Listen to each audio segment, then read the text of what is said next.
Hello, everybody. It is our last day of the live classes. The last day. It's been 6 weeks.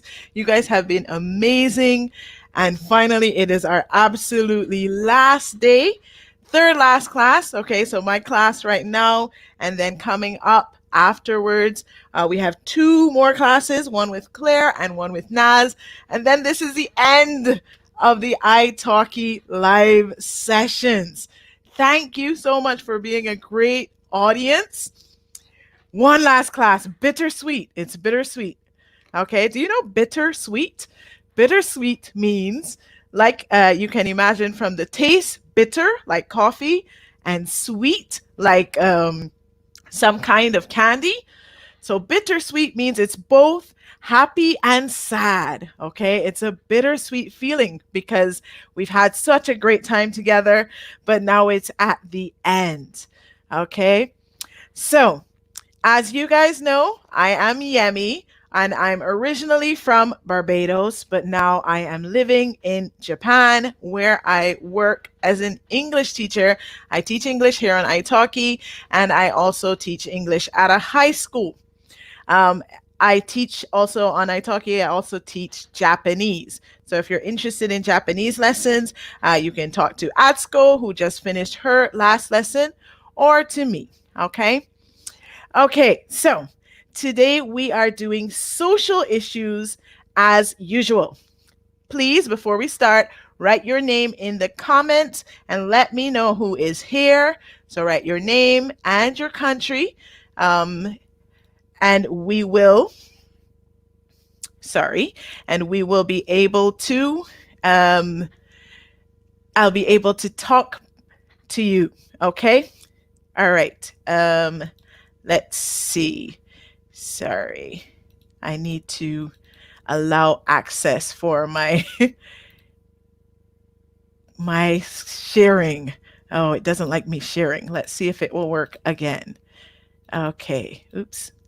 One more time. Sorry, minor technical issue, just trying to get this screen to share so that we can look at our, oh, it doesn't want me to share. Okay, I'm going to refresh. 1 second.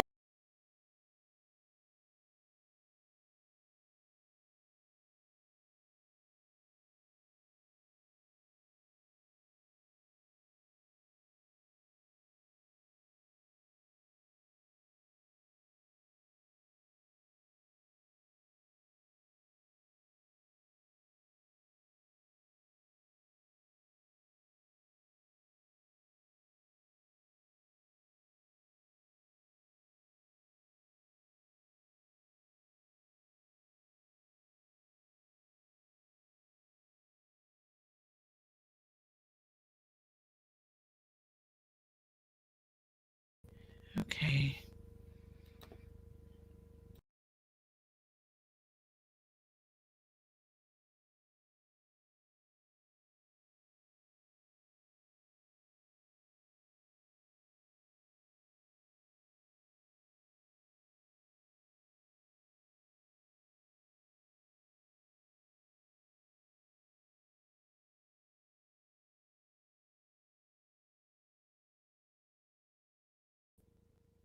Okay, sorry about that, guys. The browser didn't want to share the screen, so I had to change. So we are back again, and let's look at my screen. Today we are talking about social issues, and today's social issues that we're looking at are with the media. Okay, we're going to start with the media. Social issues with the media. So let's see who's here before we get started. Oh, we've got lots of people here today. Hi, Marina. How are you doing? What going on? I just hear Marina. Marina greets me in Bajan dialect, which is the dialect in Barbados. Okay, so Marina greets me in Bajan now. Thank you so much. That I think it's the first time I've heard someone from Luxembourg on the internet talking in Bajan. Okay, so today we're looking at social issues, media. Okay, and this is media in the broadest sense. So anything you can use to transmit a message. Okay, so TV, books, newspapers, okay, and all of the issues around media. Okay, remember for our social issues classes, how they work. First, I will read you a listening passage, okay? And you try to listen for the answer to the questions I ask. And then we read through the passage together, we check the vocabulary, and then we have a short discussion about what you think about the ideas in the passage and about your experience and your country, okay? All right. So, who else do we have here today? Please say hello in the comments. Okay, please say hello in the comments. It's our last, very, very last day. So, let's have an awesome class. Okay, go out with a bang. All right. So, for our listening topic, what types of advertising are mentioned? What types of advertising are mentioned, okay, in our passage. Okay, so you're going to hear many different types of advertising. Please tell me what is mentioned. So let's listen to this passage about advertising. Advertising is how a company encourages people to buy or use their products, services, or ideas. Advertising is one element of marketing, which also includes design, research, and data mining. Advertising happens in many ways. Many products are advertised on television, although not all channels permit advertising. The advertisements usually appear during breaks between a television show. They are usually for products, other television shows, or movies, and are not normally much longer than 30 seconds. Some radio stations have audio advertisements that play between programs. An advertisement for a movie is called a trailer. It shows a short collection of clips from the movie and shows the date it will be released in cinemas. Advertising also takes place on websites. These may appear as banner ads or pop-ups. They are often still images or flash animations. The owner of the website will get money when a user clicks on the advertisement. Sometimes they will get a percentage of the money if they buy a product. Billboards advertise products on highways and city streets.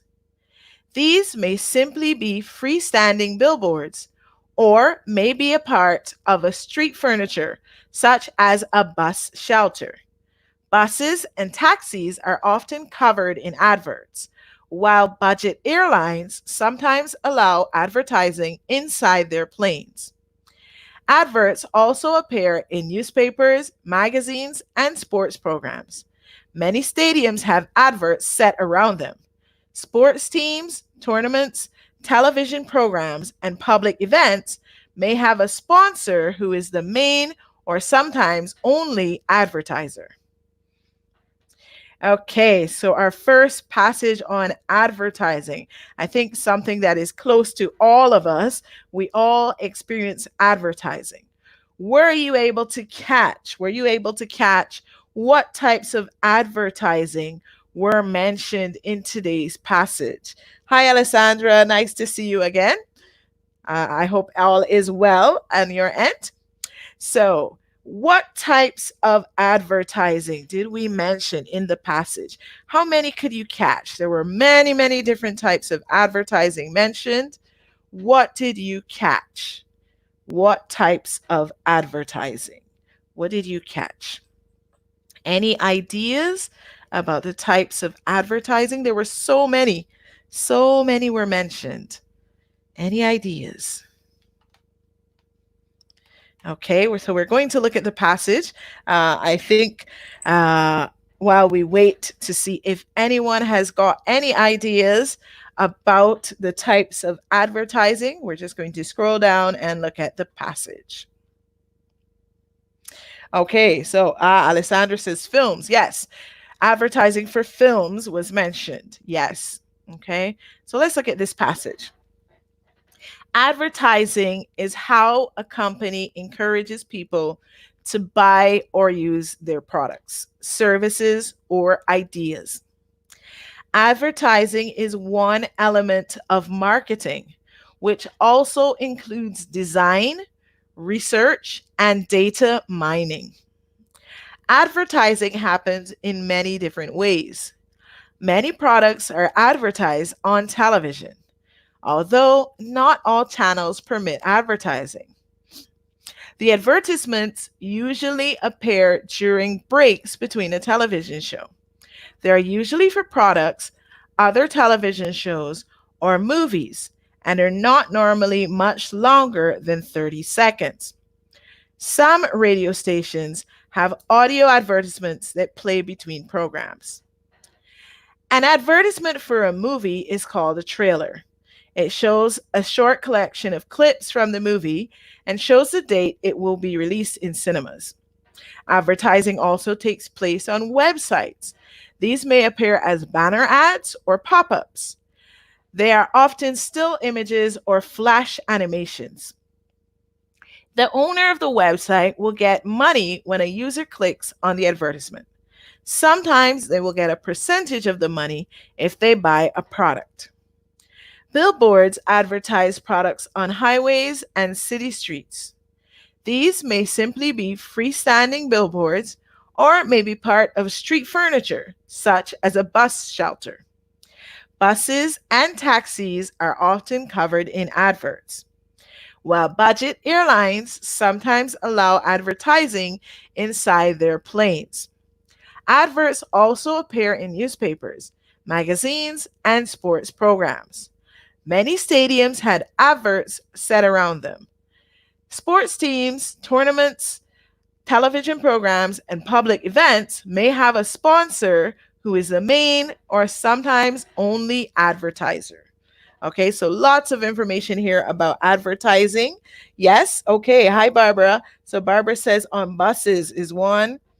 Marina, thrillers. So not thrillers, trailers. Trailers.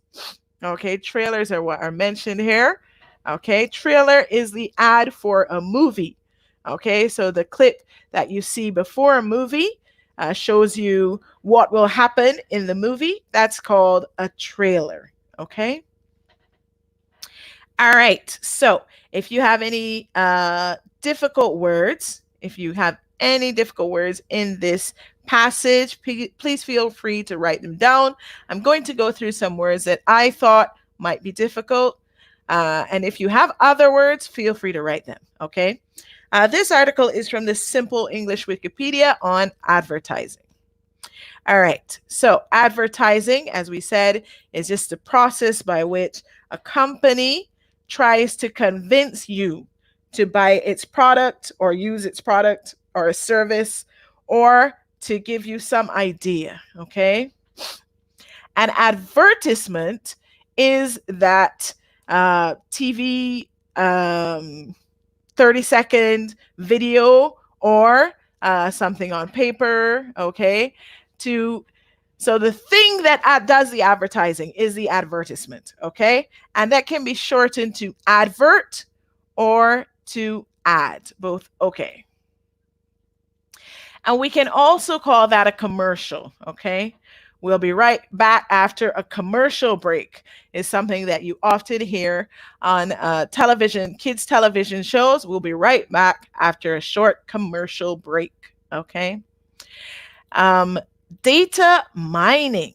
So this might be difficult for some of you. Mining, the word mining means just like if you are mining for gold, you dig and you dig and you dig till you find gold, okay? Data mining is when you take a lot of data, information about people, and you sort through it until you can understand some patterns, okay? For example, we take all of the data of when people watch TV plus their age and their job or something, and we find out that 20-year-olds watch TV from 6 to 9 p.m. or something, okay? So we can use that information then to have our commercial or our advertisement at the right time, okay? So that's data mining. And like I said, a trailer is a commercial for a new movie, okay? Banner ad. So banner originally is a piece of cloth that you hang in front of a door, in a park, okay? Big piece of cloth that says something on it, okay? Happy birthday, congratulations. A banner ad is the ad that you see at the top of a website, okay? Top of a blog, top of any website. And a pop-up is the type of ad that just jumps up when you go on a page. That's a pop-up ad. A billboard is a large, usually wood, maybe plastic, I don't know, a large structure in a city where we put an ad on it, okay? So a big sign is a billboard. And we had freestanding. Freestanding meant not attached to anything. So the billboard is just there. It's not attached to a bench. It's not attached to a building, just freestanding. Okay. All right. So any more difficult words? Did you have any more difficult words today? Hi, Elizabeth. How are you? Eduardo says there are more comments on YouTube. Okay, let me see. Maybe I need to refresh my YouTube because I am not seeing comments. So maybe sometimes when you're here too early, you have to refresh. So I'm just going to refresh my YouTube and see if that helps with finding YouTube comments. Okay. All right. So let's look at our discussion. We have, what kind of advertising is popular in your area recently? Okay, so is there a lot of TV advertising, a lot of radio advertising? Do people use billboards? What's popular in your area? And what is your opinion of advertising? Are they doing too much of something? Do you think it's awesome? Do you think it's creative? What do you think? And are you easily influenced by advertising? Wow, yes, I've been missing all of these comments because I was here before the live started, so I didn't see the comments. Okay, so let's catch up with some comments while you think about these questions. Hi, Natalia from Ukraine. Nice to meet you. Hi, Flora. Hi, Flora again. Hi, wow, Aidana from Kyrgyzstan. I think this is my first time with Kyrgyzstan in the house. Welcome. Mustafa from Turkey. Wow. Hi, Danielle. Hi again. And let's see. We've got Carol. Sorry, Carol. I did not see your answer because my YouTube was not refreshed. So I've refreshed it. Yes. And you said it is an element of the market: audio advertisements, trailer, paper advert in buses, sponsors. Wow, you guys have got all of it. Thank you, Eduardo, for coming over to the italki page to tell me to check the YouTube. Yes, thank you. All right, so what are your opinions? Okay. Yes, Eduardo said television, radio, trailers for movies, websites, billboards, adverts in buses and taxis. And Danielle said advertising takes place on the internet, banners, flash animations. Good job, you guys. You got so many things. So let's see. Alessandra said food advertising is popular in her country, and she is not easily influenced by ads at all. Elisabetta says, TV, radio, billboard, banner ads, sometimes adverts are very annoying and they upset me. Yes, Adam also said advertisements are annoying.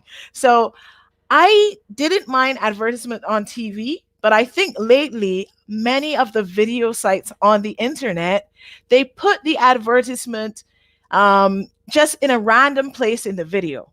So TV shows are made for ads. So there is a space to put an ad. So the action goes and then it stops, and then you can have your ad, and then the action resumes. But sometimes, for example, in the singing video, the person will be in the middle of singing and the video goes to ad, right? So they're just like, oh, and then ad. And it annoys me when they do that with an ad on the videos on the internet. It's quite popular on the internet to just put an ad somewhere, okay? So the space is not often not a natural space. So yes, I agree, Adam and Elisabetta, it can be annoying. Barbara says, I think we have a lack of visual education. Wow. Okay, around the ads. Okay. Marina says she would like to think, she hopes she's immune to advertising. Mm-hmm. Barbara says, we watch thousands of pictures every day, and without a visual education, we can be so influenced. Yes, so I think we have some problems now with people who are easily influenced by information on the internet, because there's so much information and some of it is wrong. So yes, it's difficult because there's so much stuff out there. Okay, Flora said advertising on TV and the web. Today, more on the web because more young people don't watch TV. Yes, I don't have a TV. I don't have a TV at my house. So TV advertising does nothing for me. I only see TV if I'm at my friend's house or if I'm at the neighborhood bar, there's a TV going. If I'm at a public office or something, there's a TV going in the bank. But I do not have a TV in my house. So ads on TV do not reach me at all. Okay. Let's see. Eduardo says adverts are very annoying, but some are very good. They tell a whole story in a few seconds. Yes. So I think some ads are really creative. I like creative ads. I have a favorite country for advertising. That's Thailand, because Thai ads, they're long. They're not 30 seconds. They're maybe 1 minute, 2 minutes, but they are so good. They have amazing stories, and you always wonder, what are they advertising? So I love Thai ads, okay? Danielle says, in this time of confinement, it's very common to find ads on the internet. Carol says she hates banner ads and food TV ads because so they don't influence her at all because she hates them. But sometimes there are ads that take my attention because the subjects interest her. Okay. Eduardo said, adverts on the internet are the worst, very invasive. Yes. Flora says she's not influenced by advertisements, but she does have some favorite ads. Yeah, so I think like I have ads that I remember from my childhood. Like I can sing the whole ad now. Okay, there was a bread company in my area and they had an ad, and I can still remember, fresh as the morning sunrise, baked at the break of dawn. And I remember the whole ad. So I think advertising is amazing because I don't remember anything else about that company. Recently, my friend asked if anyone remembers something about their bread. I don't remember any of the bread, but I remember the ad.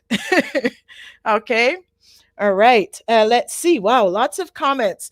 People are very passionate about ads. Retis, I hope I'm pronouncing that right, says all types of ads are popular where they are, and they hate these ads, hate ads, okay? And hopefully not influenced by advertisements.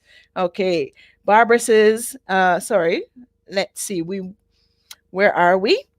Ekaterina says, on TV, many advertisements for food or household goods, and on billboards in the streets, many political or car advertisements. Yes, so I think political ads tend to be more on paper, some a little on TV, a little on radio, but there are so many paper ads for political campaigns. Let's see. Marina says I must be happy without TV. Japanese TV is crazy, so sometimes I wish I had a TV, but there's the internet, so there's still stuff to do.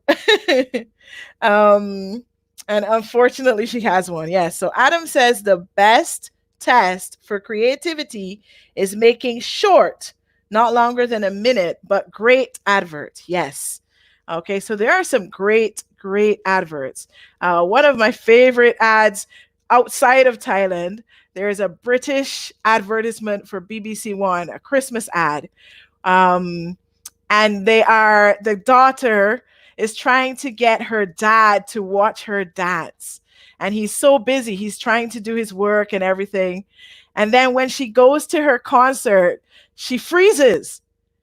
And her dad starts dancing with her. He's been watching her the whole time. So it's so sweet. I'm like, oh.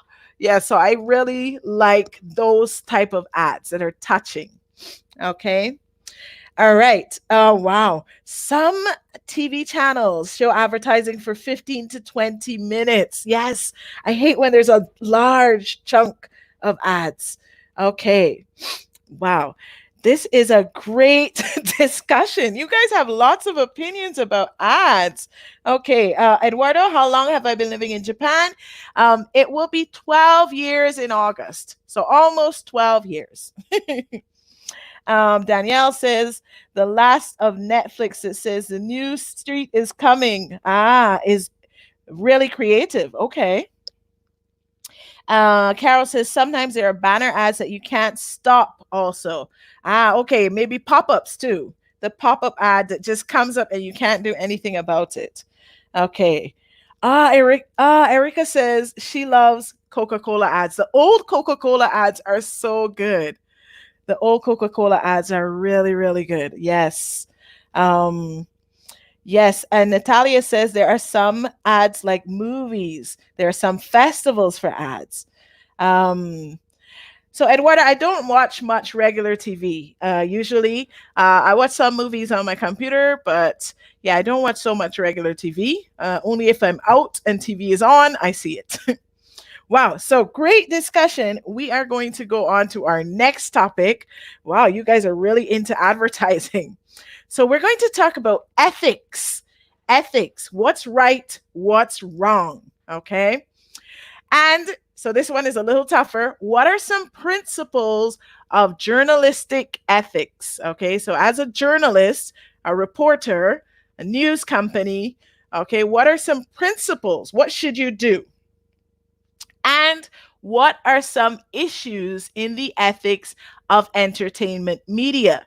Okay, so we've got two types of ethics we're going to talk about in journalism, where you're reporting news, and issues in entertainment like TV or movies or advertising. Okay, so let's listen to this and find out what are some principles of journalistic ethics and what are some issues in the ethics of entertainment media.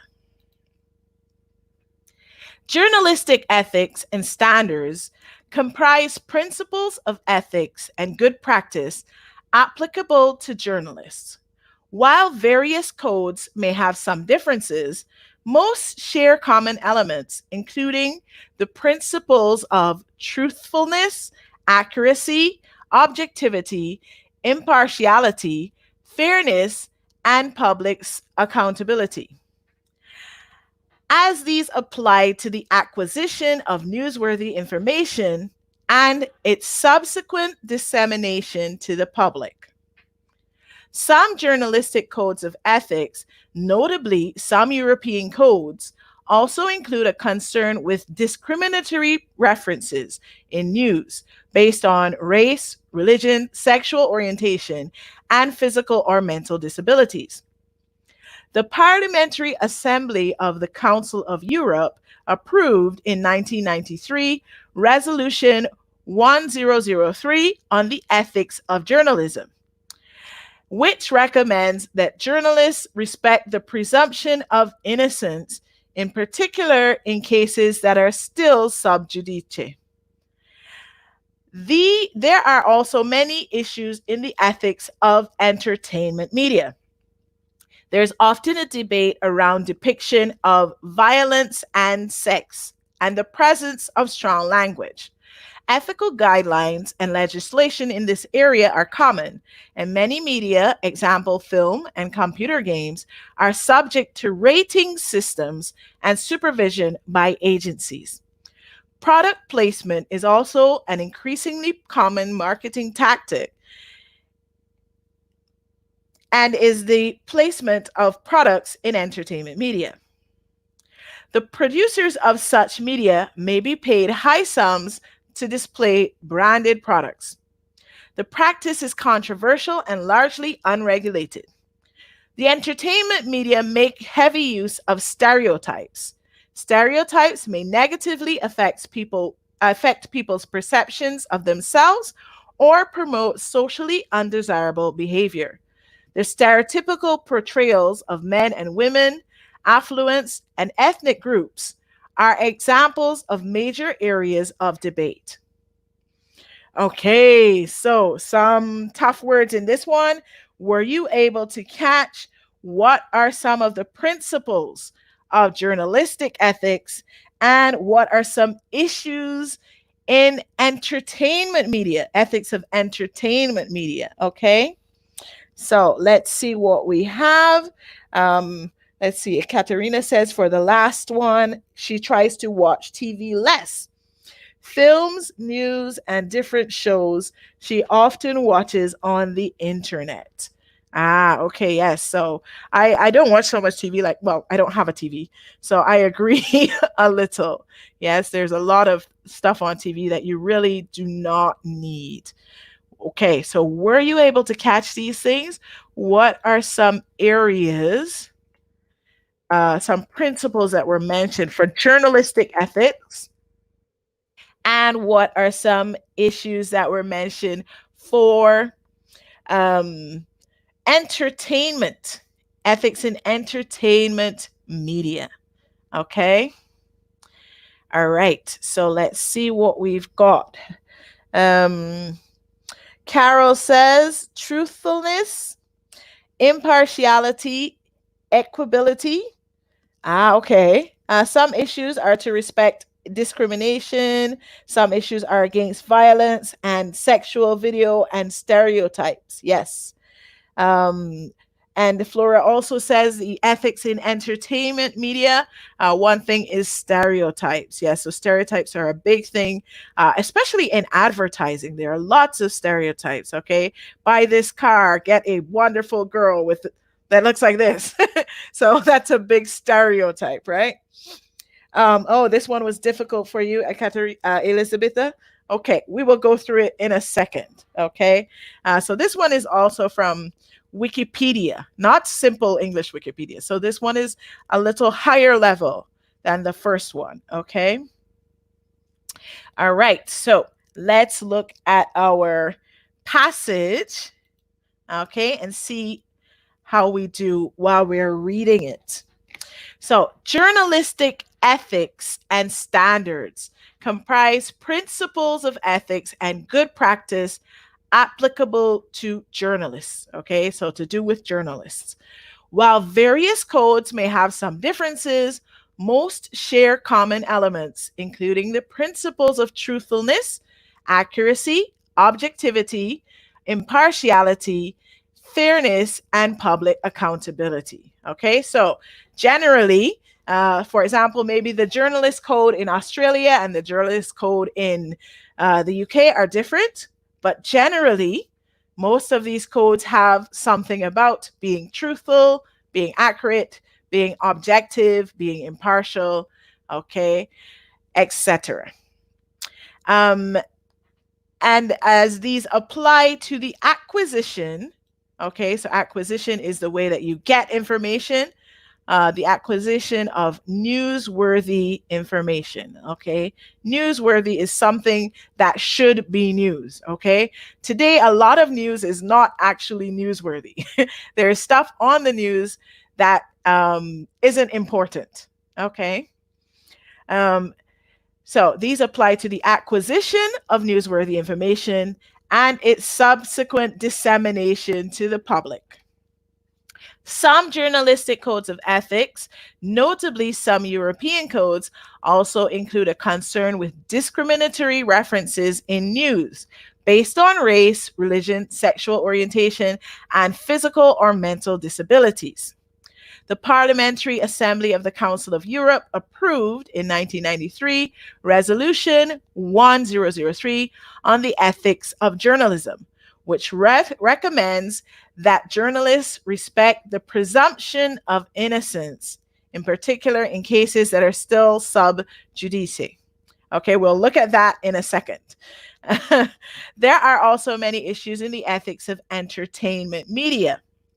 There is often debate around the depiction of violence and sex and the presence of strong language. Ethical guidelines and legislation in this area are common, and many media, example film, computer games, are subject to rating systems and supervision by agencies.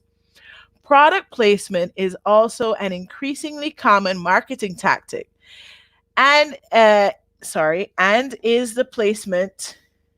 Let's put an and here, and is the placement of products in entertainment media.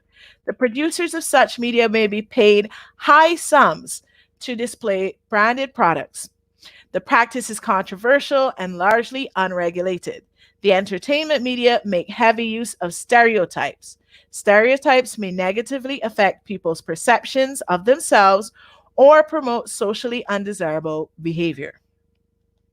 The stereotypical portrayals of men and women, affluence, and ethnic groups are examples of major areas of debate. Okay, so we have lots and lots of difficult words here. Okay, so just note your words that are difficult, okay? And I am going to go through some words I selected. So just give it another quick read through and see if you have any words that are difficult. Any words that are difficult for you. Okay. And we will check the meanings of some words that I selected. Okay. All right. So let's check the meaning of some words. And this is taken from two articles that I've combined together, Media Ethics and Journalism Ethics and Standards.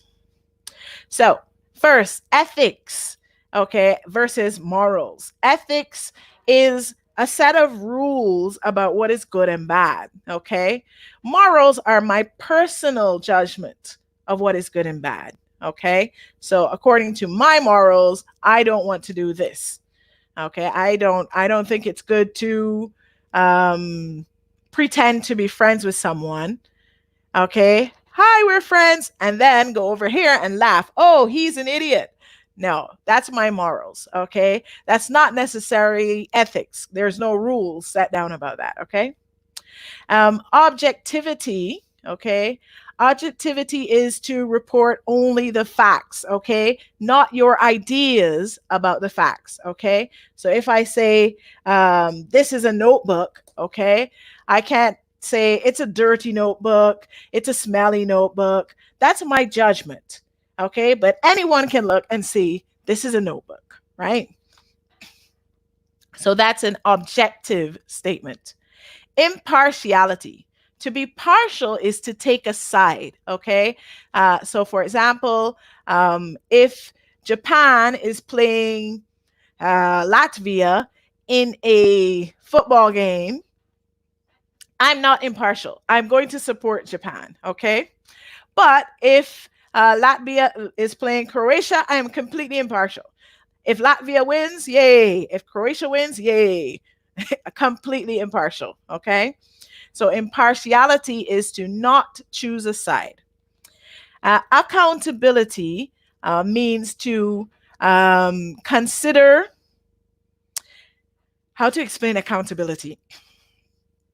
Accountability means to think of yourself as responsible, okay, to whoever you're accountable to. So public accountability is I am responsible for what the public thinks, and so I will do the best job of this. Okay, that's accountability. Dissemination means for something to spread. Okay, so dissemination of information is when I take information and pass it out through the TV, through paper. Okay, that's dissemination. Presumption. Presumption means to accept something is true. Okay, without facts, we don't know. So the presumption here, we saw the presumption of innocence.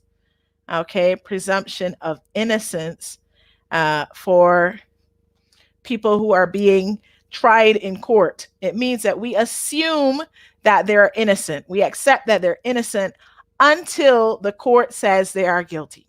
Okay, so that's presumption. Accept something to be true.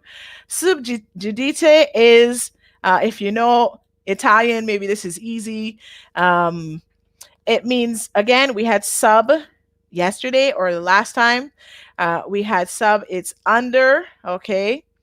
So under, and you can see this word looks like judicial or judge.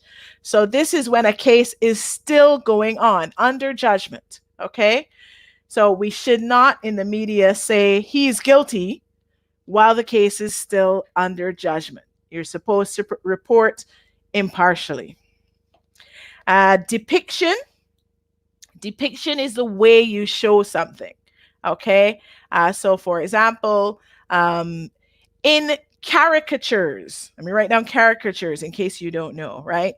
Caricature is a cartoon that exaggerates some features. Okay, so in caricatures, the worst parts of people are often depicted very strongly. Okay, so they portray, for example, if there is a politician and he has a big nose, in the caricature, his nose will be this big. Okay, that's how it's shown or portrayed, how it's depicted. Okay, so depiction is the way you show something. And affluence is basically the privilege of being rich. Everything that goes along with being rich is affluence, okay?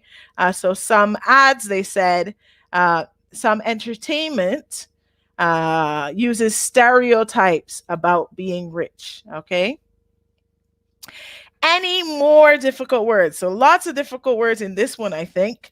Any more difficult words if people have any more trouble? Okay, so let's see. Accountability, yes. So we did public accountability. I hope it was okay. Flora, the figure 1003, that's just the name of a law. Okay, so resolution 1003. Okay, so that was the law they passed to make some rules about ethics in journalism. They made that resolution or law. Okay. And yes, it means to be responsible. Okay, public accountability. So I think about the public. I know that I'm responsible to the public. So I don't do things that are not in the interest of the public. Okay. Let's see. Behavior. The behavior is the way you act. Acquisition. What was acquisition? The acquisition. Okay. Acquisition is from the word acquire, which is a big word for get. So the way you get information. Okay. The acquisition of information to the way you get information. Okay.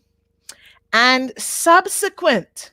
Subsequent is the next stage. Okay. So the first stage is this, and the subsequent stage is that. Okay. So this and then that. So it's like then. Okay. So first we acquire the information, then we disseminate it to the public. Okay, acquire and then disseminate. Subsequent is like then. Portrayal, where's portrayal? Is the same as depiction. I do not know where portrayal is. Give me 1 second to find portrayal, or I could just do this. Okay, there we go. Portrayal. So, portrayal of stereotypical portrayal, stereotypical depiction. The way they show the people are stereotypical. The way they show the people, okay, stereotypical way of showing men and women. Okay. So lots of difficult words. Let's go into our discussion. So from an ethical perspective, from the perspective of good and bad, what are the responsibilities of journalists and the news media? What do you think? Okay, what should journalists do? What shouldn't they do? What should the news media do? What shouldn't news media do? So recently, we have a lot of reports about the media, and there's a buzzword in English, fake news, fake news. So we have a lot of concern that the media is not telling us the truth recently. What do you think? What's the responsibility of the journalists and the news media? And how do you feel about ethical issues in entertainment media? So we mentioned several issues in entertainment media. We mentioned the product placement. So we get some money. Let's say this is a fancy drink. Okay, they pay me $1 million. In my movie, everyone drinks this drink because they paid me $1 million. Okay. We also had in entertainment media stereotypes. Okay, what else did we have? We had stereotypes. We had the depiction of violence and sex and strong language. So a lot of movies have violence, sex, and strong language. Movies and games have these things. And sometimes people say there's an argument about whether these things cause, like if you watch many violent movies, do you become violent? So some people say there should be less violence in movies and film and movies and TV and games because it may be promoting violence in some people. So what do you think? From an ethical perspective, what are the responsibilities of journalists and the news media? And how do you feel about ethical issues in entertainment media? Okay, so Alex says the media should be impartial. Yes, I agree they should be impartial. But I think sometimes if you say you're partial to something, it's okay. For example, if you run a liberal newspaper and you say at the beginning, we are a liberal newspaper, we report liberal news, then it is obvious that you will be partial, you will lean towards the liberal side. If you are supposed to be just a regular newspaper, then you should be completely impartial, I think. Carol says, a journalist should be neutral and tell the truth and not corrupted by billionaires. But unfortunately, they aren't. Wow, yes. Eduardo says they have a big responsibility, and we can see their influence in the media. The spread of fake news is a big issue these days. Okay, so before I think news was always thoroughly researched. Now sometimes it's thoroughly researched, sometimes it isn't. Flora says journalists should report the news based on facts or science, especially referring to the current COVID-19 situation. Some of the news is very sensational. Yes, so this goes back to the concept of newsworthy, okay? So maybe 100 years ago, 200 years ago, everything that was reported was important, okay? But now, for example, on TV, we have 1 hour of news. Every day, obviously, we don't have 1 hour of important things to say. Sometimes we do, sometimes we don't. But we have 1 hour to fill. So there are some things that are unimportant, okay? And also because a lot of people don't like news, some things are sensational. We want it to be eye-grabbing. We want to catch you and make you watch the news. Eduardo says many times you can see the same news in different media and they have a completely different approach. Yes, so like I said, some media is liberal, some media is conservative, some media is academic. And if you read the same article in different media, you can get a different perspective. So maybe it's good to read a couple different perspectives. Let's see. Ekaterina says, the news, fake news is a big problem in the world today. And Marina says reporters should be impartial, truthful, and do not discriminate this for the entertainment issues. They should not be discrimination or violence. Elizabetha says ethical issues are important, but she doesn't think journalists respect that anymore. Wow. Okay. Ekaterina says, every day I hear many fake news or news that is subjectively presented. Yes, so there is a lot of subjectivity in the news. And I like I said, I don't mind subjectivity, but you should say you are subjective. Okay. If you are a liberal paper, this is a liberal paper. Say that. That's okay. And Barbara says a common problem with journalists is when they say half truth. Information is not ethical if you tell only part. Okay. Yes. So if you say he got to work late this morning, maybe everyone is mad. But if you say he got to work late this morning because a family member died and he had to deal with the police, that's a different story. So only telling part of the story is a problem, according to Barbara. Yes, half truths are a type of lie. Alex says Fox News should be called faux news. Good one, Alex. Very good. Faux is French for fake. Yes. So Carol says today journalists are interested only in money and they want to be famous. And Danielle says, I think the media should have to responsibility to transmit the news truthfully. Yes. Eduardo, is okay to if a newspaper is biased and to have an editorial line, but sometimes it's too much and they change the facts. Yes. So the facts should be the facts. Okay. You can be subjective. So there's a difference between, we had objective and impartial. Okay. The opposite of objective is subjective. Okay. So objective is only facts. Okay. This is a bottle. Okay. There is water in it. Okay. That's objective. If I look at this and say this water tastes great, that's subjective. Okay. Because I think it tastes great. You may not. If you drink it, will you think it tastes great? I don't know. That's subjective. Okay. So you can be subjective and still be impartial, not take a side, but still include your feelings about things, right?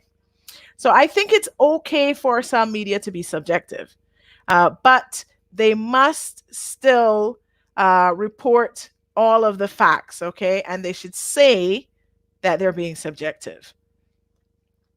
Let's see. Jahid, hi from Bangladesh. Wow, I think this is our first time with Bangladesh in my class as well. Okay, so we have 7 minutes left. What we're going to do, we don't have time to go through the listening, so we're just going to read and discuss, okay? So we're going to read about social media marketing. Okay. Social media marketing has increased due to the growing active user rates on social media sites. For example, Facebook currently has 2.2 billion users. Twitter has 330 million active users, and Instagram has 800 million users.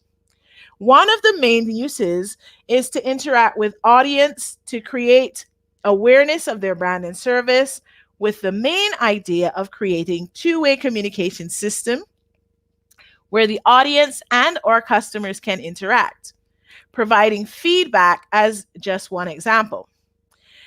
Social media can be used to advertise. Placing an advert on Facebook's newsfeed, for example, can allow a vast number of people to see it, or targeting specific audiences from their usage to encourage awareness of the product or brand.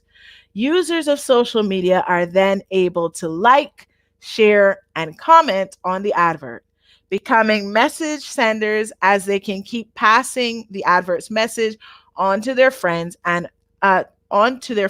onwards. That's a little strange, but okay. Social media personalities have been employed by marketers to promote products online. Research shows that digital endorsements seem to be successfully targeting social media users, especially younger consumers who have grown up in the digital age.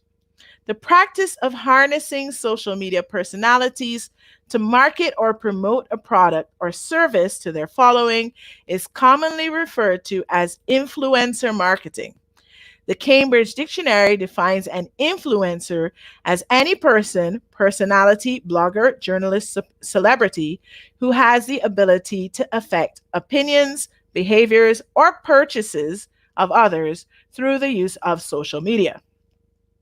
Companies such as fast food franchise Wendy's have used humor to advertise their products by poking fun at consumer competitors such as McDonald's and Burger King.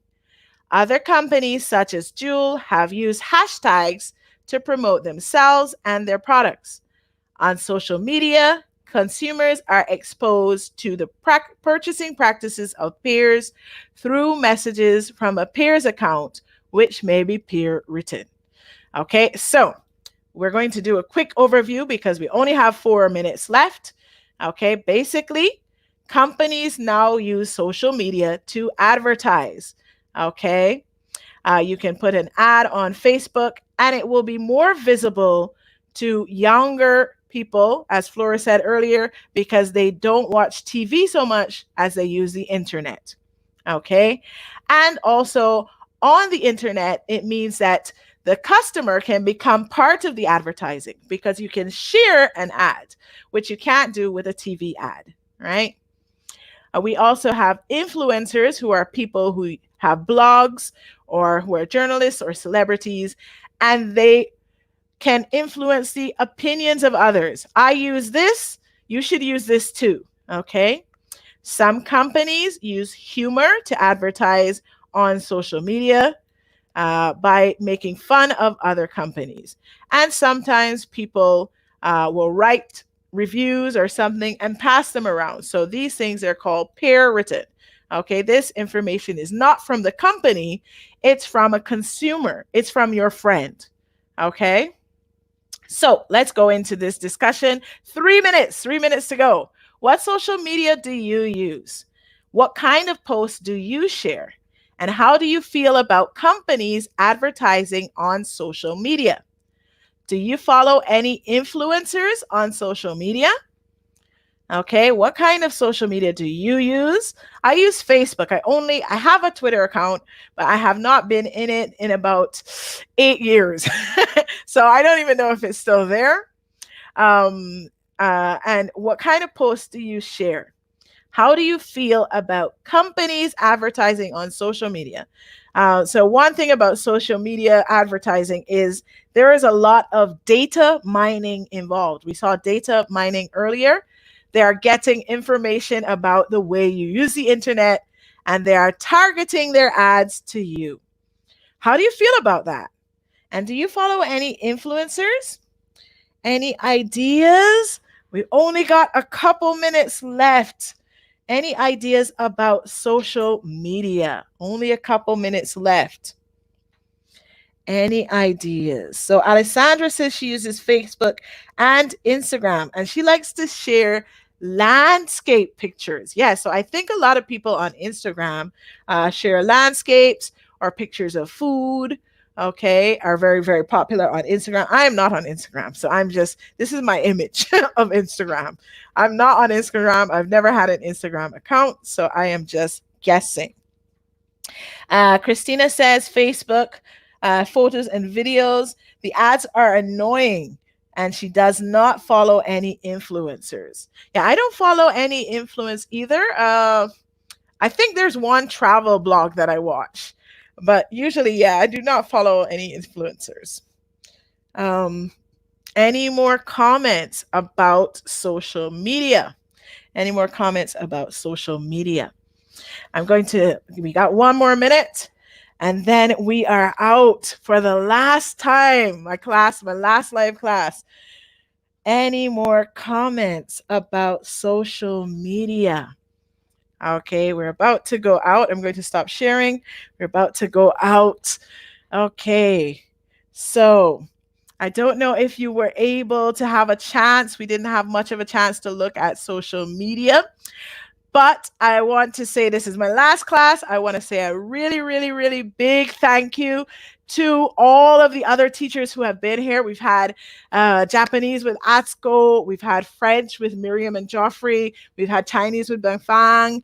And we've had many, many, many, many, many English teachers that I can't mention because there are too many and I don't want to forget anybody, but they're all amazing English teachers. Special, special, special thanks to the behind the scenes team, the guys that you do not see, Tim and Anna, and right now in our back office making this whole thing awesome. Jeffrey, thank you very much to you guys. And a big thank you to you guys at home. It's been 6 weeks and you guys are still here. Okay, you guys are still commenting. You are amazing. You are amazing. Okay, thank you so much. In the words of Dido, I want to thank you for making these the best days of my life. Thank you so much. Hopefully, I will see you on italki. Find me on italki if we want to talk. And if not, hopefully, maybe we'll meet somewhere in the world. Come to Japan. See you guys. Thank you so much. Bye-bye.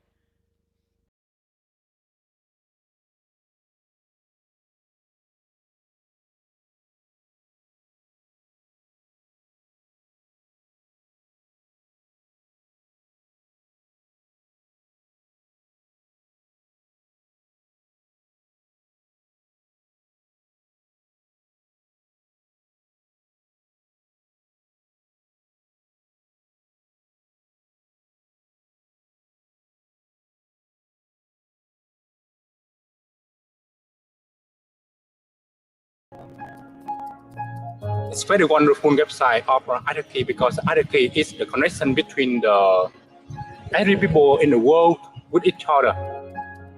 There are many purposes for us to learn a new language. Innovation is the most important. Not only study language, but also share idea and culture and everything else in the life.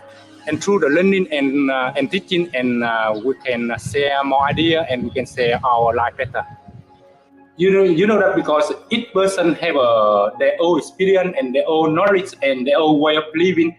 And when we meet new people, and within that we are discovering a new universe or a new area or something like that. So it's wonderful that we have this diversity and we should just learn from each other. But if you at least just learn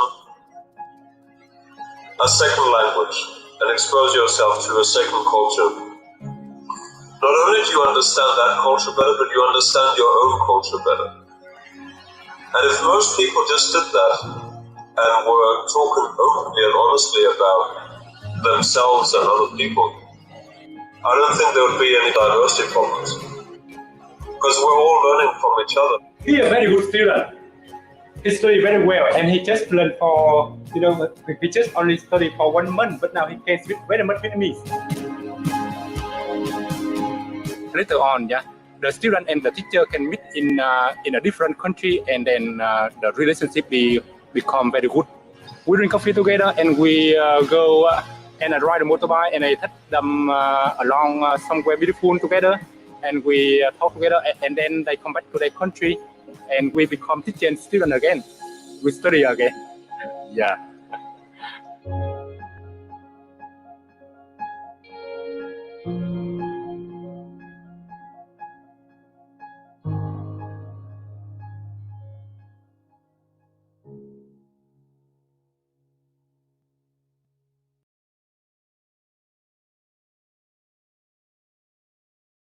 The number of refugees worldwide has reached historic levels as tens of millions of people seek asylum from conflicts in their home countries. Even for those able to reach countries willing to take them in, rebuilding their lives and careers in unfamiliar societies often proves challenging. For one group of refugees living in Istanbul, teaching online Arabic lessons to students across the world has offered a way to overcome these obstacles and establish new hope. As well as earning income, they have been able to share their experiences with people from different cultures and backgrounds, cultivating meaningful relationships with students. My name is Rahaf and I'm from Latakia, Syria. Previously, I had a normal but busy life. My name is Abdullah and I'm a Syrian guy from Homs, the capital of funny jokes. Hello, my name is Amr. I'm an Arabic teacher on italki. I'm from Egypt. Hi, I'm Hussam.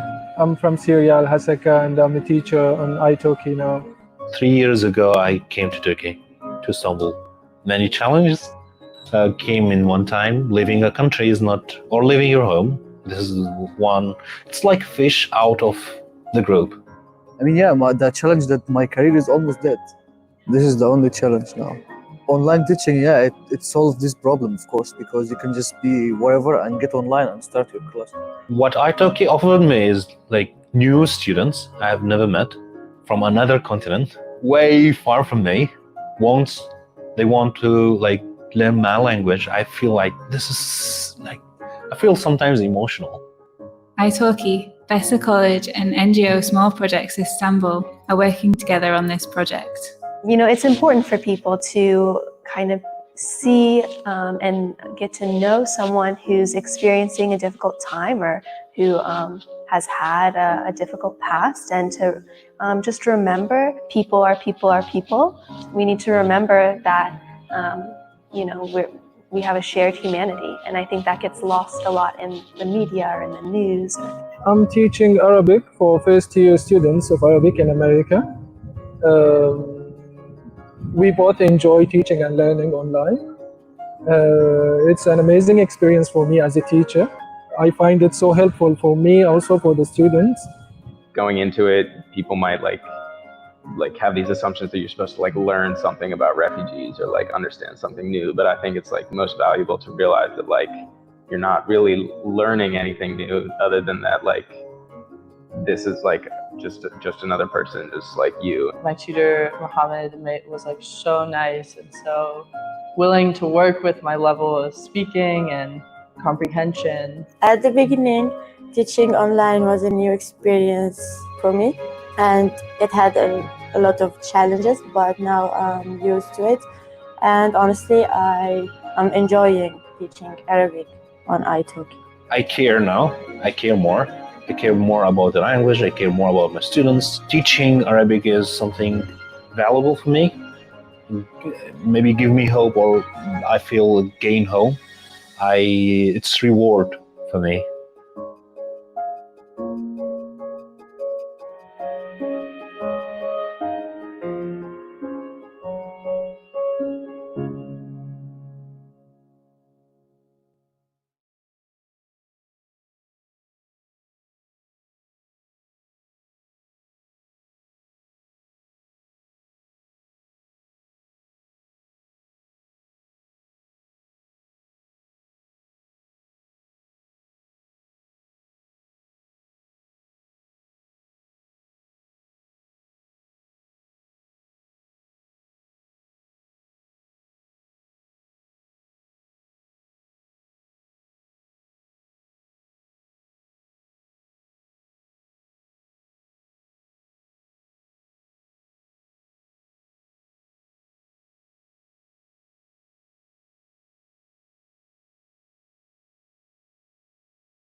Con Lingui encontrarás personas nativas dispuestas a ayudarte a practicar el idioma que desees aprender.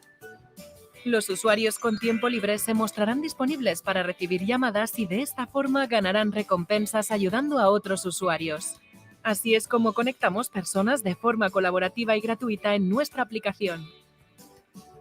Únete a nuestra comunidad, haz nuevos amigos y mejora en todos los idiomas que quieras. Descarga Lingvi y practiquemos juntos. Este es Peter. Está aprendiendo chino. Ha intentado estudiar por su cuenta con libros, tarjetas de vocabulario y aplicaciones móviles, pero sigue teniendo problemas para hablar. Esta es María. Le encanta aprender inglés, pero no tiene oportunidades para ponerlo en práctica. Con italki, Peter y María pueden recibir clases personales online para hablar con fluidez en otro idioma. Tú también puedes aprender un idioma en italki. Empieza hoy en 3 simples pasos. Primero, elige un idioma. Inglés, alemán, chino, francés, japonés. Italki tiene profesores para cualquier idioma. Segundo, escoge un profesor. Con italki puedes escoger entre miles de profesores con experiencia de todo el mundo. Tercero, elige el horario de tu lección. Las clases de idiomas online son el mejor método para aprender con profesores nativos. Con italki tendrás un profesor de idiomas personal y conversaciones reales con hablantes nativos. Cada día miles de personas aprenden con profesores internacionales a través de italki. Encuentra un profesor hoy y domina el idioma de tu lección.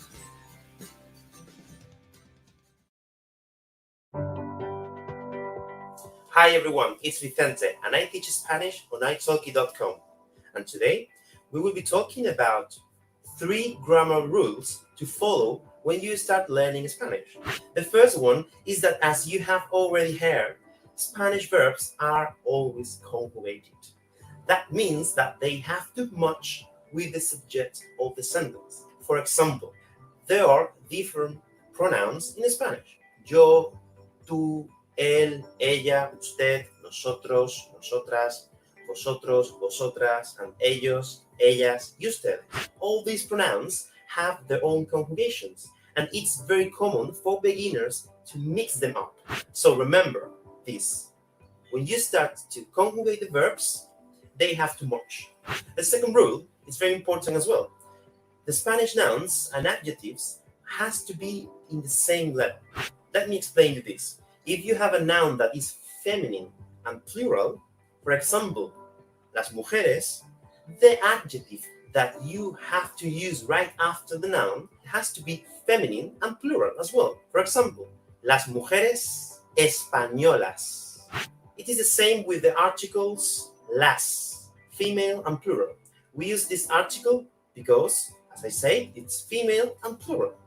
The third rule I already mentioned before, and be careful, English speakers, because the adjectives in Spanish go after the noun, not before like in English.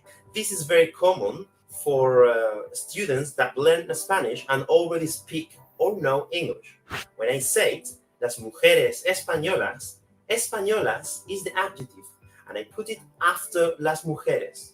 In English, it would be a Spanish woman, but not in Spanish. Okay, there are some occasions where the adjectives go before the nouns. That is true, but normally this use comes out at intermediate level or advanced level, so do not worry when you are a beginner. Thanks for watching this video, and don't forget to subscribe to the italki YouTube channel over here. Take a lesson with me on italki.com by clicking on my teacher profile link in the description. Hasta luego!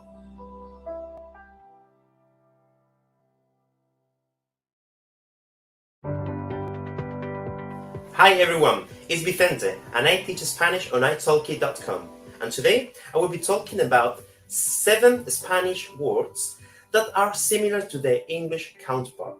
These words are also known as cognates. What a cognate is? A cognate is a word that has the same linguistic derivation that another word, and it looks similar, and when you pronounce it, it sounds almost the same. And here I will give you 7 cognates so you can use them in Spanish as well.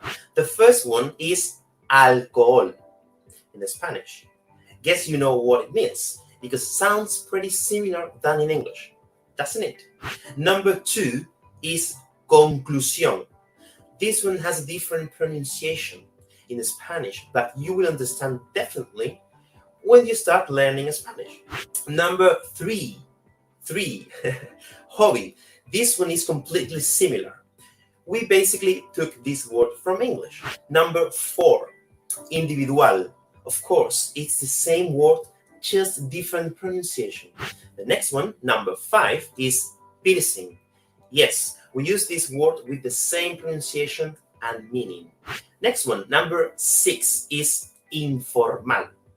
I like to use this one in my lessons to explain ways to greet and say goodbye because it's similar in English and is a word that the students understand very quickly. And the last are some words related to sports.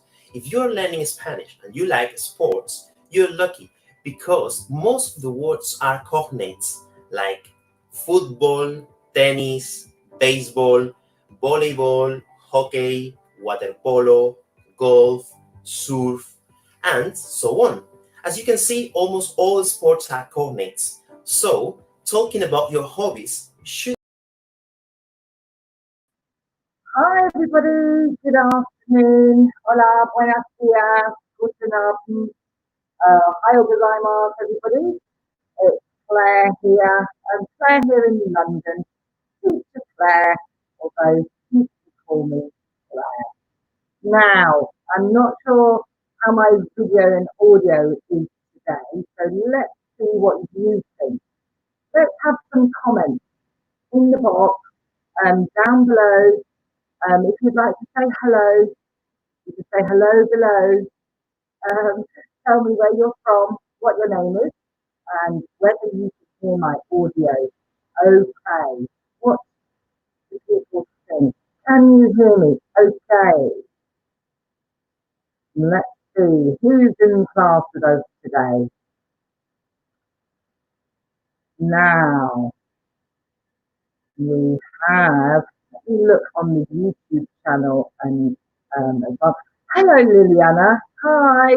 Thank you for coming to class today. And yes, the audio is bad, like yesterday. I don't know what to do. I wonder, is it better if I get closer to my camera? Is it better? Or better if I get closer to my microphone? Let me see if that's going to work, because my other microphone broke, unfortunately. So let me see, if I come a bit closer, is that better, Liliana? Is that a better sound? Who else do we have with us today?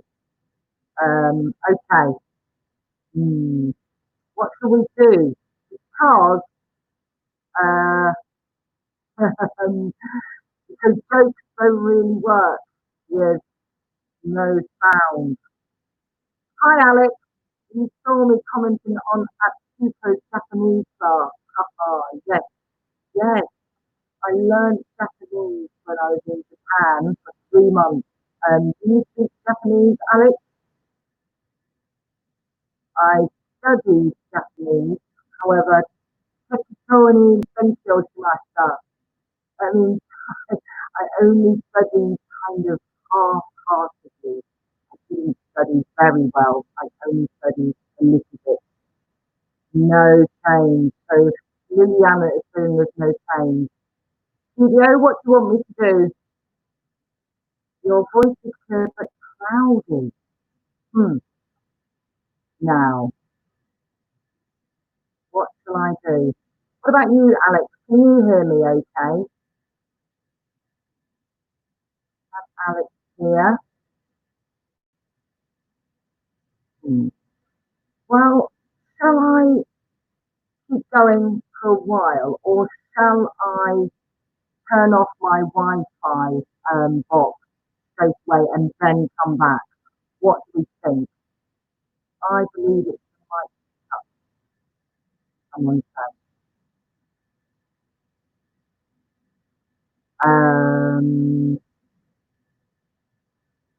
Maybe I'm too close. Is it I'm too close, is it? I can hear you, but it's more mumbled than usual.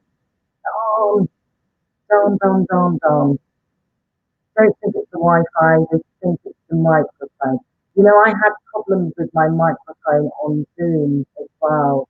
Let's see if I can use a different audio stream. Just bear with me. Let me see if a different one works. Is this any better? Is that one any better? Is that a better sound now?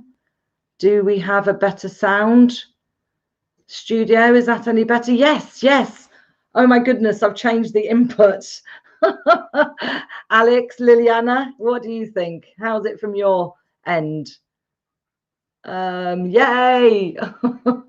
It was a simple switch when doing live. Never work with animals, children, or technology. That's my motto. Okay, good. Well, I'm glad we've sorted that one out then. So today, final Friday fun. It's the last italki live. It's been, I don't know, 6 weeks of wonderful experimentation with doing these live lessons. It's been lovely and great seeing so many people coming back to the lessons, to have your regulars. Yeah, it's been really amazing actually, but today is the last day, so I thought I would do something a little bit more, I don't know, a little bit more light-hearted, we say in English. Alex has said, I don't sound like Neil Armstrong coming from the moon anymore. Great. Well, I'm pleased about that. I can't believe that was such a simple thing. So let's just quickly go back a second. Let me just remind you what I do. I'm Claire from London. I'm teaching on italki. I teach general, academic, and business and professional. So you can have lessons with me if you like. I have a special offer at the moment for my italki, for my live viewers. Let's go back to the lesson. Hi, Gustavo. Nice to see you again. How are you? Ah, Yevgenia. Hi, Yevgenia. Thank you for the lovely message. I hope you managed to find that book I was recommending to you. It was this one, wasn't it? Oxford Advanced Learners Dictionary. Do you remember? Did you find it? Did you find the link? Did you get the special offer where it's extended until July? I hope so. Great. Okay. Yeah, anybody feel free to send me a message if you want to on my profile. If you have any questions for me, you don't have to take lessons with me. Feel free to send me a message anyway. I'd love to hear from you. Right. Friday fun. Final Friday fun. Jokes, riddles, and puns. Can you hear that that rhymes? Final Friday fun. Jokes, riddles, and puns.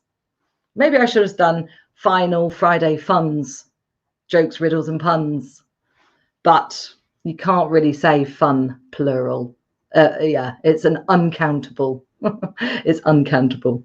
Final Friday fun, jokes, riddles, and puns. Let's get on with it. Have you ever wondered? So it's no surprise that jokes are difficult to understand in when it's not your first language. Sometimes people find it difficult to understand jokes in their first, in their native language. I quite often have to ask somebody, what does that mean? What does that joke mean? I don't understand it. My friend said, I am a joke assassin. What do you think a joke assassin is? Can somebody comment in one of the boxes? What is a joke assassin? Yevgenia, maybe it's locked to my location. Okay, I'll keep looking into it for you and see if I can find it, and I'll send you a message again on italki. Hi, Shun again. How are you? Gustavo, it's my student. Hello, Gustavo. I've just realized. Thank you for joining us. I've just had a lesson with Gustavo, so he's probably sick of hearing me for another hour. Thank you for joining us, though, Gustavo. Right, so I am a joke assassin. What is a joke assassin? I mean, even the words, 2 words together, joke assassin, is a kind of joke, obviously. Well, it's kind of a joke, but it's kind of true also. I assassinate jokes, apparently. I kill jokes, says Alex. Yes, I tell them poorly. Yes. And Yevgenia says, you ask people to explain jokes and you kill them, the jokes, not the people. Great. Studio, can we pop some of these comments up? I'm not sure if we're able to do it when it's on this thread. Let me put it here for you. This is a funny one. Yes.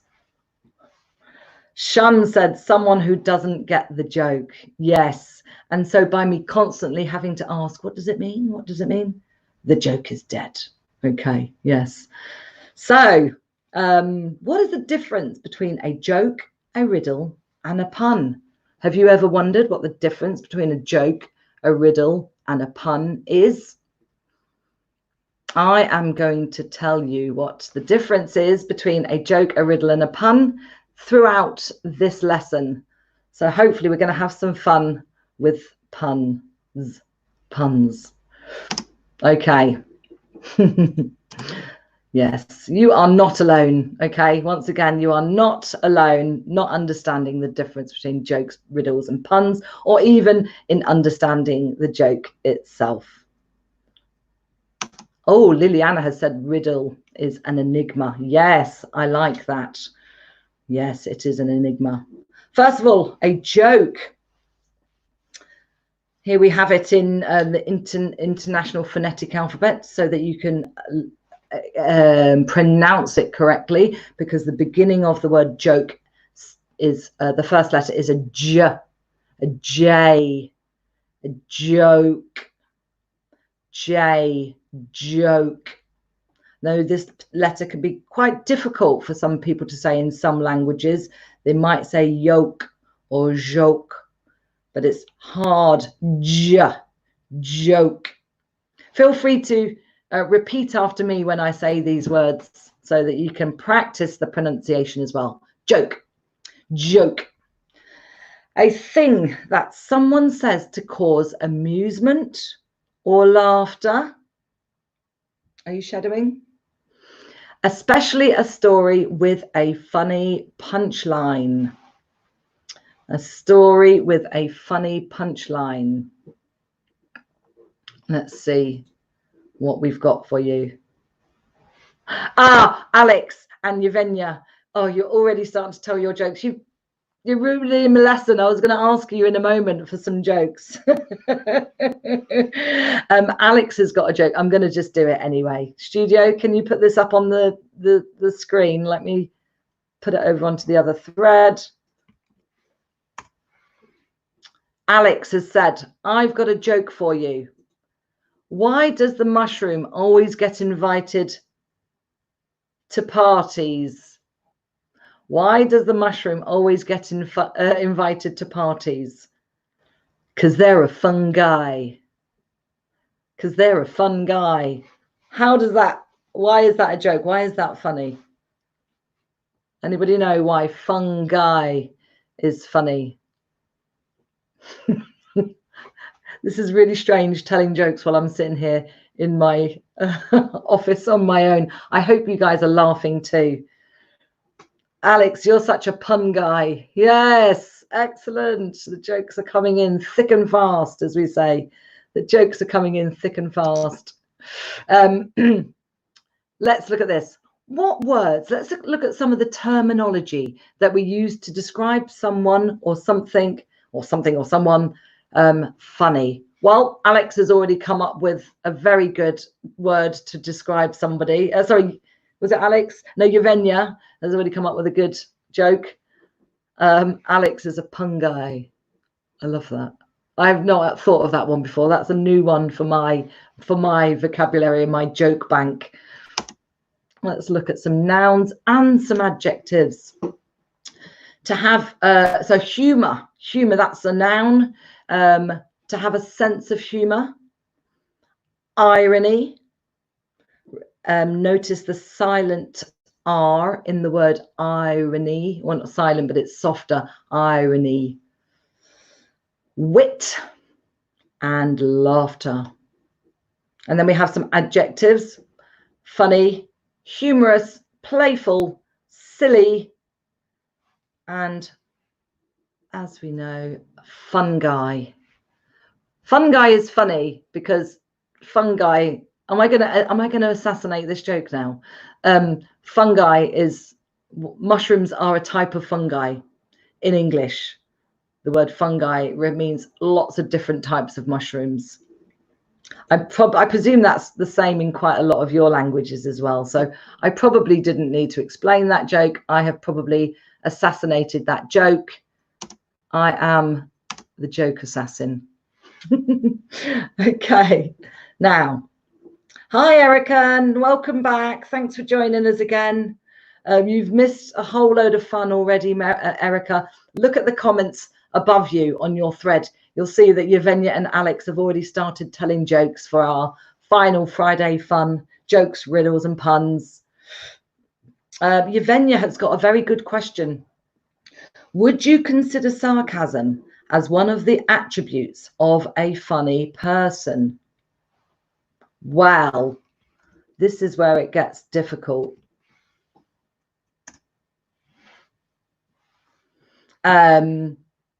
Sarcasm, it can be funny. I'm quite sarcastic. British people are quite sarcastic, but we have to be careful. And in fact, it's kind of related to this slide that I've just put up anyway. Humor and prejudice. Let's read this together and then we'll talk about all of these things together. Many jokes in many countries mask some quite negative underlying prejudices and stereotypes about people from different regions of the country or different sectors of society. Give me a couple of examples. Who can give me a couple of examples of the different sectors of society that I'm talking about that can make jokes not funny at all, especially if they're aimed at the person or the group of people, the sector of people in society. If the joke is aimed at that sector of people in society, they can often be not funny at all. What can we, what sectors of society do you think I'm talking about here? Anybody want to guess? What sectors of society am I talking about when a joke can, as somebody has said here, where is it? Overstepped the mark. Alex has said they often overstep the mark. Jokes can definitely overstep the mark. I love that expression, overstep the mark. Here is the mark on the floor, and somebody has overstepped it. You've gone over the mark and created havoc, as we say. What sections of society am I talking about? One of the most common sectors of society are jokes about people of different religions, of different ethnicities, and obviously as a woman we will often experience so-called jokes that are told to be funny, but actually they're just sexist. Yes, Yevgenia, absolutely. Jokes that involve sexism, racism, and so on. Absolutely. And so this is the trouble with sarcasm. Some people think, I mean, I am, don't get me wrong, okay, I'm really quite often sarcastic. So even I sometimes can overstep the mark a little bit. I mean, I'd never be racist. Obviously I wouldn't be sexist, but it's sometimes easy to get carried away, as we say, carried away. There's a phrasal verb for you. And overstep the mark a little bit. Yeah, that's not funny anymore. It was funny. It's no longer funny. You've overstepped the mark. Sarcasm can overstep the mark by going too far. You've gone too far with the joke. You've definitely assassinated that joke. I love this. Sure, Sean has put saucy jokes. Yeah, saucy jokes. That's an excellent expression. Saucy jokes. A little bit rude. A little bit rude. Wonderful. Saucy is a perfect word. If anybody else watching doesn't know the word saucy, it's a great word. Ooh, she's a bit saucy. He's a bit saucy. He's a bit rude. He's a bit sexual. Not necessarily sexist, actually, but just jokes I wouldn't tell in front of my mother. My mother would go, she'd go mad at me. How dare you? Saucy jokes, excellent. And there's another good comment I saw somewhere. Blonde girl jokes, yeah, absolutely. Definitely blonde girl jokes they are the sexist, aren't they? Let's face it. So hopefully everybody watching will not be telling any sexist, racist, blonde jokes, disableism, homophobic. Yes, although you can tell saucy jokes. I'll allow you to say it's okay to tell saucy jokes, but not in front of my mum, please. Okay. Erica has asked Yevgenia, bit of discussion going on your thread down there. Maybe you want to explain to each other. Could you please explain the pun guy? Okay, well that's your joke, Yevgenia. Okay, I'm not gonna explain it because you know me, I will assassinate the joke. So perhaps you two can discuss amongst yourselves in the comments below. It was really good, Erica. Actually, it was a very, very funny joke. Perhaps you might need to go up a bit further to the fun guy one and then come back down to pun guy. There you go. I've just killed the joke, haven't I? Oh, right, here we go. Here's my first example of a joke. This isn't even that funny, actually, but let's see if we can work this one out. Who knows what the answer to this is? What do you call a rodent from Holland? What do you call a rodent from Holland?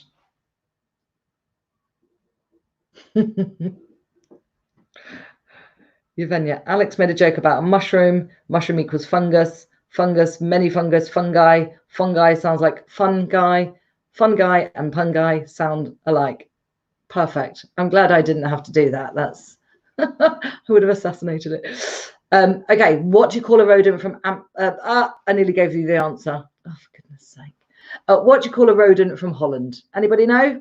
Anybody want to guess? What is a rodent? Now, you've got to try and guess these jokes, guys. Otherwise, it's not going to work, this. Okay? Otherwise, I'm just going to have to explain all my jokes to you. What is a rodent? Let's give some examples. Mouse or mice, plural. Rats. Hamsters. Are you getting it yet? Are you starting to understand the joke? Matt's rice. Hamsters. What's the capital of Holland? Anybody? Rats, squirrels, yes, Yevgenia. And hamsters. Maybe you're not sure what a hamster is, but that is the answer to the joke. Hamsterdam. Jojo doesn't get it. Oh, Writers got it. You got it just before I put it up. Yes, thank you, Writers. Oh, yes. Jojo has just typed ha ha ha. Please do lots of lovely laughy faces, ha ha ha's, he's, amsters. Yevgenia has put amsters. Yes, well, if you're from certain parts of England, we don't always say the H, actually. Amsterdam, Hamsterdam. I might say I've got a hamster at home. Yes, without my H. Yes. My family actually talk like that. Okay, let's see what the next joke is. Are you ready for the pun of your life? No, it's not a pun, actually. This is a joke. What is the longest word in the English language? What is the longest word in the English language? Erica gets it. Ha ha ha, great. Very strange to be laughing here on my own. I wish one of you was here with me. What is the longest word in the English language? You're not going to get this one, okay? I don't think you're going to get this one. So I'm just going to tell you. Smiles. Smiles, because there is a mile between the first and the last letters. Can you see that? There is a mile between the first and the last letters. So it's, I'm going to explain the joke, aren't I? It's a word that is miles long. Great. Studio, I hope you're laughing as well. Right, next one. Are you ready? Are you ready for the next joke? Oh, oh, I've done that one. Oh, the others are coming up a bit later. This is, yes, now your opportunity to make me laugh. We've already had an excellent one from, well, we've got a comedy duet going on, haven't we? We've got Alex and Yevgenia and their fun guy. Anybody know any other jokes? Can you make me laugh? Anybody know any jokes in English? I'm just going to ask you now, and I'm going to move on to the next slide for the next joke. I know you can't wait, but have a think about an English joke. Maybe if you want to, I don't mind, you can Google it. You can search on the internet for English joke, find one that you find funny, and come back and pop it in the comments. Okay, so I'm just going to leave that thought with you, okay? Do you know any jokes in English? Next one. What starts with E, ends with E, and only has one letter? What starts with E, ends with E, and only has one letter? I can see a joke has come in on the stream. I'm going to put that one up in a second, Rightis. It's slightly saucy. Great. Oh, Alex, you are too good. Yes, Alex has got this one. An envelope. Starts with E, ends in E, and only has one letter. An envelope. I hope you all got that joke. Alex, do you live in England? Or how do you know this joke? How have you heard this joke before? Yevgenia has guessed at the letter E. Okay, so I've got a couple of jokes here for you. Studio, can we put Rightis's one up on the screen? Let's see. Let's see if we can put this one on.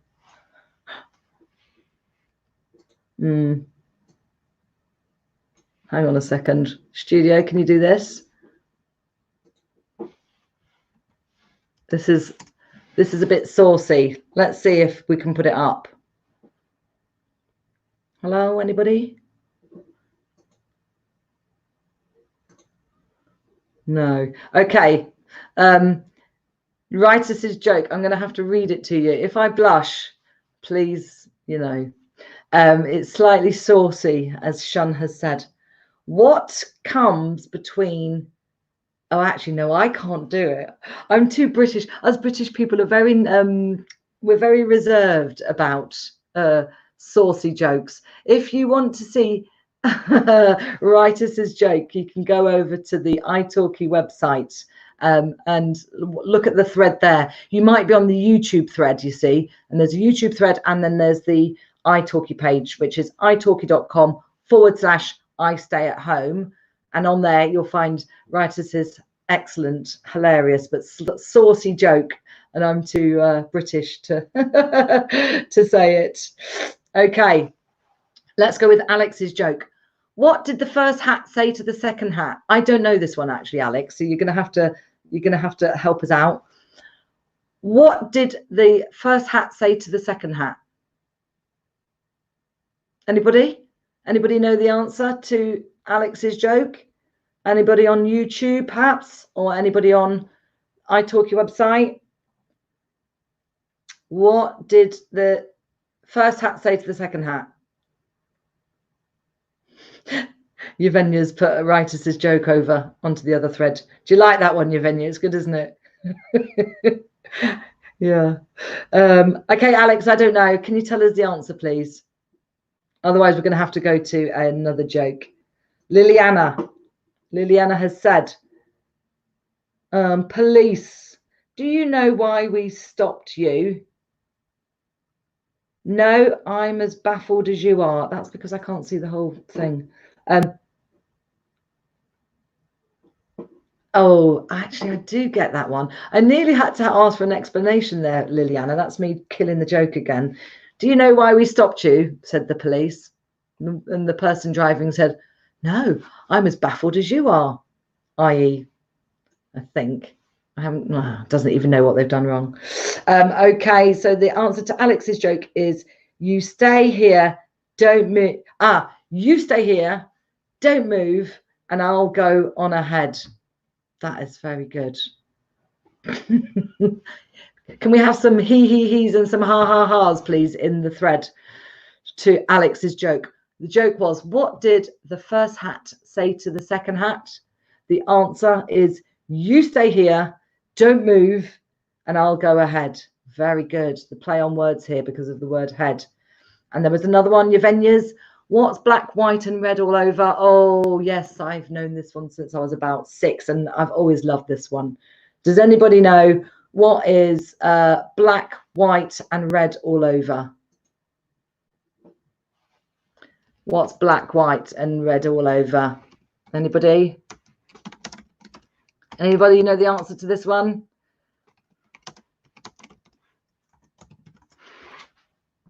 Can I say it?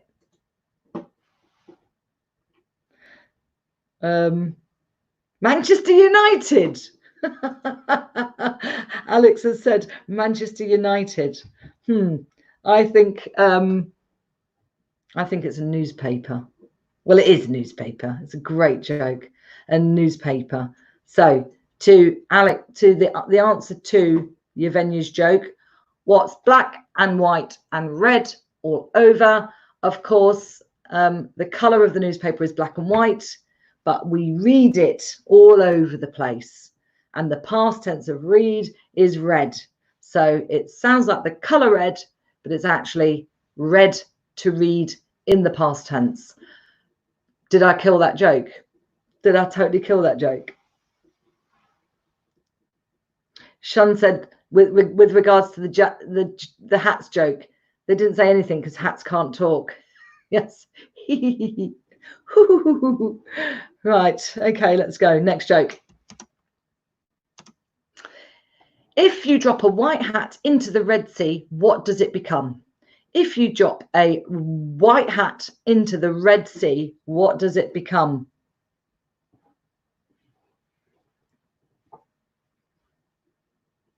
I don't know much about football, so I can't really comment on the Manchester United joke. I did used to work at Old Trafford, actually, but I wasn't there for the football. I was there for the money, to be quite frank, and it wasn't that much either. Yvenya, I think we have to kill them to make sure everyone understands.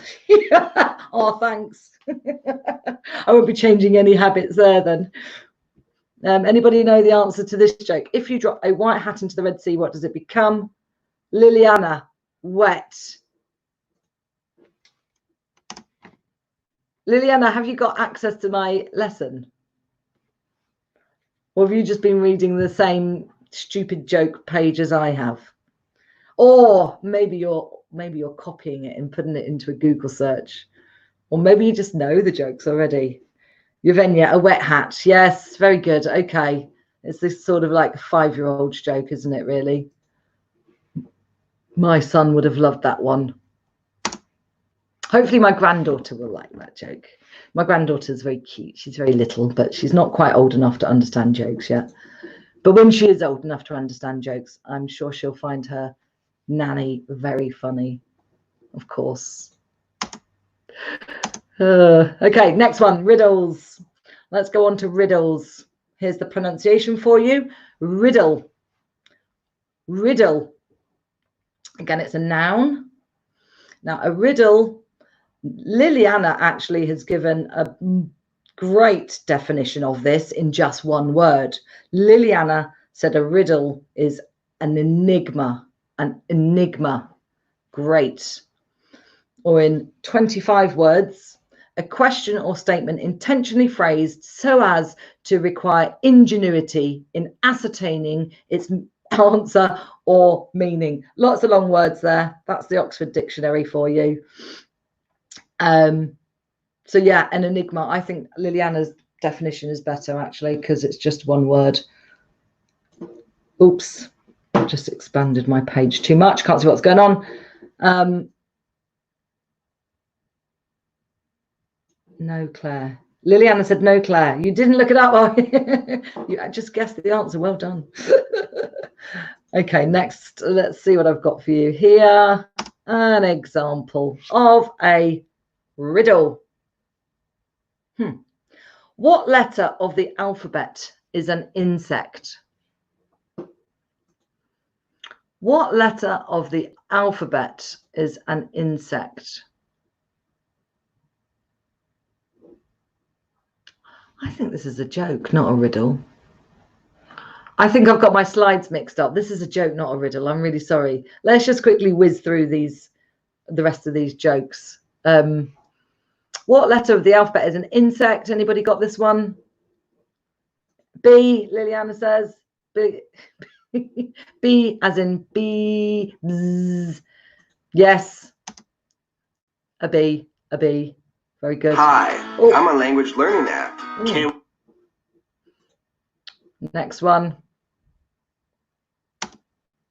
What letter is a part of the head? What letter is a part of the head?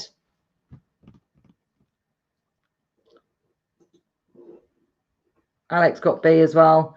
Yevgenia, what's that? What's that kind of star thing that you've done? Liliana, you have a guest. I have a guest, do I? Well, you. Do you mean you? Is that your joke? Did I just assassinate your joke? What letter is part of a head?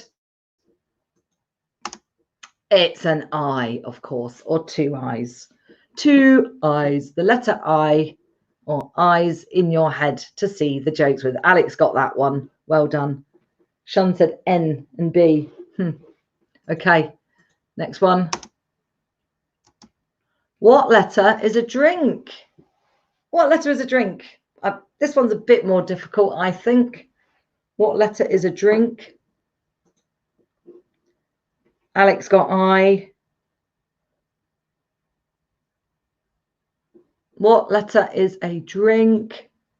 Anybody got this?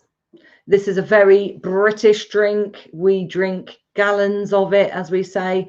I drink gallons of blank. Of course, we don't actually get it from this country. We get it from India, usually. Indian blank. Absolutely my favorite. I love it. I have about 10 cups a day. Of course, it's tea. At 5 o'clock, says Liliana. Well, to be honest, I have one at 5 o'clock in the morning when I wake up, or 6 o'clock in the morning. Then about 10 cups of tea. I'm on the water right now. Because otherwise you get too much caffeine in your head, and when you're doing something live, you don't want to be too buzzing from all the caffeine. Yevgenia's got a joke. What runs forever but never walks? What runs forever but never walks? Has a bed but never sleeps? What runs forever but never walks? Has a bed but never sleeps? I don't know. I don't know, Yevgenia, what is it? What runs forever and never walks, has a bed but never sleeps? We have some new viewers. Barbara is saying G with an N. G with an N. I'm not sure which one you're answering to now. I'm sorry, it's kind of gone up and down a bit. Alex has guessed Yevgenia's joke. You two need to do a comedy double act, I think. Yes, the answer is Okay, the joke is, what runs forever but never walks, has a bed but never sleeps? The answer is a river. Very good, a river. Erica guessed truck. Yeah, I'd have probably gone for something like that, Erica. You know, if you're a truck driver, you have a bed in it, don't you? Very good. Although the engine doesn't necessarily run forever, does it? It can cut out. So perhaps rivers are better than truck. Yeah, everyone's got the tea one. Tea from India, if you like your tea with milk in Britain. If you like green tea, we'd probably more likely get it from China. China white. Ooh, very nice. Okay, now, have I come on to my riddles now? Yes, this is the riddles. I got them a bit mixed up, didn't I? What comes once in a minute, twice in a moment, but not once in 1,000 years? Alex said the bed part gave it away for you. Yes. Yeah, track's a good alternative, isn't it? What comes once in a minute, twice in a moment, but not once in 1,000 years? Can anybody get this one? This one's a bit more difficult. This isn't riddles again. This is back to this is still jokes. Oh, thank goodness it's Friday, eh? We've got a restaurant in England called TGI Fridays. Thank goodness it's Friday. Although I'm not thankful that this is my last lesson on italki Lives. I've had a whale of a time, especially today, telling jokes with you lot. Ah, Shun, M. Yes, brilliant. The letter M comes once in a minute, twice in a moment, but not once in 1,000 years. Very good. Now, I don't know what I've done with my riddles and puns. I don't know what I've done with my riddles and puns. I must have mixed them up at the last minute. So here we have pun. Sounds like fun. Pun guy, fun guy, fun guy, pun guy. You are a punny guy. Yeah, that's a good one. You're a punny guy. A pun is a joke exploiting the possible or the different possible meanings of a word, or the fact that there are words which sound alike but have different meanings. Exactly. Punny guys. You're a punny guy. You're a funny guy. Wow. You could have written this definition, Yvenya, couldn't you? Rightus. Ah, you're on this thread now, Rightus. You were on the other thread just now. Great. Great to have you. Oh, yeah. Oh, I don't know, actually. I've got confused now. A pun. Here is a longer one. Now, while I'm reading this to you, I do have time for some more of your jokes, please. So let's get some more of yours cracking. Let's crack some jokes. You can crack your jokes in the comments thread on either italki.com/I-stay-at-home or the YouTube channel. Just going to give you a second to think about some jokes, and then I'm going to read this one to you, and you're going to read along with me, and you can model. I'll model, and you can shadow if you like. Don't forget, you can also message me on italki directly if you want to. Feel free to drop me a message. That would be lovely. If you've got any questions about any of these jokes, or any if you want me to come up with any examples of riddles, because I've clearly forgot to put them in the lesson. I don't know what's going on there. Maybe I should do a quick Google search for a riddle. Ah, how about one of you guys do that? Why don't one of you quickly Google English riddle and see what you can come up with, and see if you can find an example of an English riddle that I can use as part of the lesson. You know, this is a collaborative lesson, so it seems, which is just as well. I couldn't do it on my own, could I? I couldn't do this lesson on my own. Thank goodness for all of you. So if someone can search for an English riddle. But here's the pun. Okay. One day, an English grammar teacher was looking ill. So this is me. I'm a grammar teacher. I love teaching grammar. If you want to take lessons with me, you can have fun with me teaching you grammar. It's never painful, never boring. One day, an English grammar teacher was looking ill. A student asked, "What's the matter?" "What's the matter, teacher? Why are you looking ill?" "Tense," answered the teacher, describing how he, she felt. "Tense. I feel tense," answered the teacher. Just realised that I'm basically explaining this joke. I'm really sorry. The student paused, then continued. "What was the matter? What has been the matter? What might have been the matter?" Is that just grammar teachers that find that funny? Has anybody else found that one funny? Hello, Zenarath. You've got a joke for us. Okay, great. A couple of jokes are coming in now. I'm going to use those in a second. I'm just going to come back to this hilarious grammar joke that I've just basically made myself laugh with. Have you heard that expression? To make yourself laugh. When you tell a joke and you laugh at your own jokes. So on the one hand, I assassinate jokes. I'm a joke assassin, for anybody that hasn't heard this before. To the new people in the class, Zenarath and Rightis, you might not have heard this. I'm a joke assassin. I am #1 joke assassin. I kill jokes all the time, always asking, what does that mean? I don't get it. I don't get the joke. So I'm a joke assassin, and I make myself laugh. I laugh at my own jokes. I'm sure I'm not the only one that laughs at their own jokes. So what does this pun mean? One day, an English grammar teacher was looking ill. A student asked, "What's the matter?" "Tense," answered the teacher, describing how she felt. The student paused, then continued.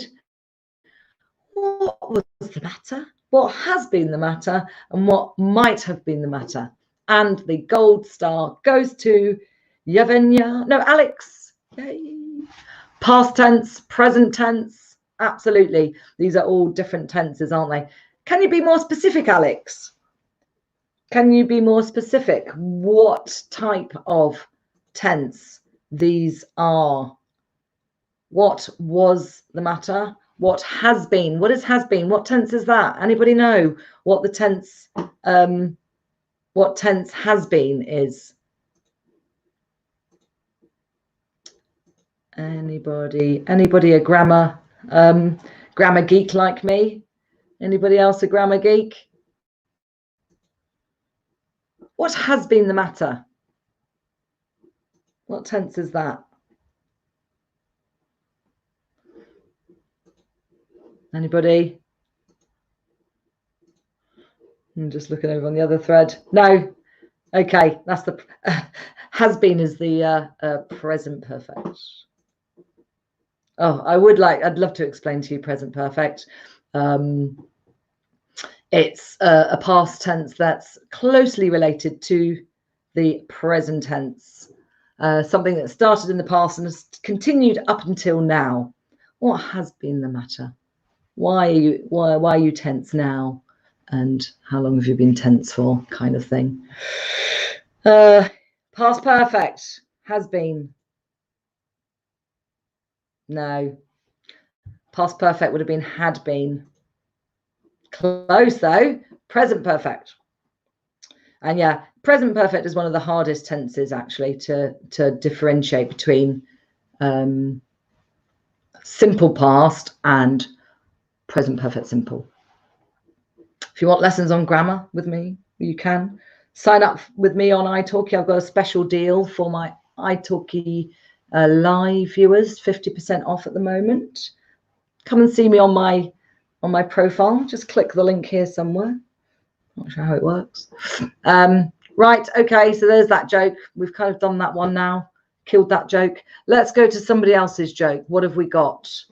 Over here. Liliana has found us a riddle. Well done. Thank you, Liliana. What is, I'm going to have to read this a couple of times. Well, I'm not sure I can the studio put this up on the screen? Let's pop it into the studio comment box and see if they can pop this on the screen. Liliana, it's a riddle.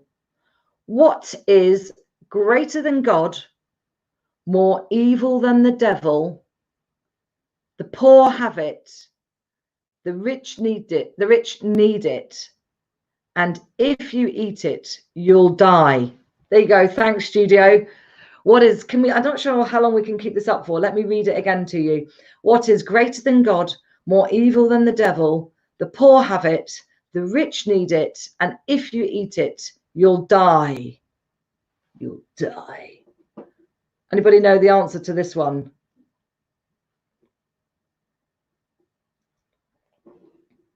I don't actually know, Liliana. I don't know the answer to this one. You've got me.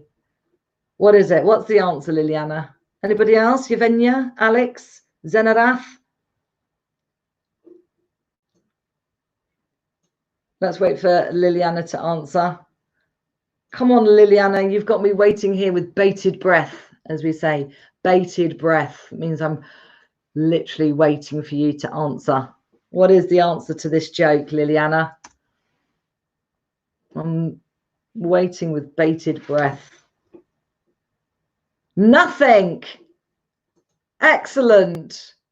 The answer to this joke is nothing. What is nothing is greater than God. Nothing is more evil than the devil. Nothing, the poor have nothing. The rich need nothing. I like that. And if you eat it, if you eat nothing, you'll die. Oh, that's excellent. Did you get that from the internet? Erica knew that one. Well done, Erica. Where is Erica? Which thread are you on? Oh, there you are. Well done. Nice one, Erica. Very good. Yeah, that's deep, says Yevgenia. That's a good expression. That's deep, man. Yeah, that's really deep. Great. Now, a few more jokes. Zenarath, mine's more of an anti-joke and reference to the Lord of the Rings. Go on, hit me. Go on, hit me with your finest joke, Zenarath.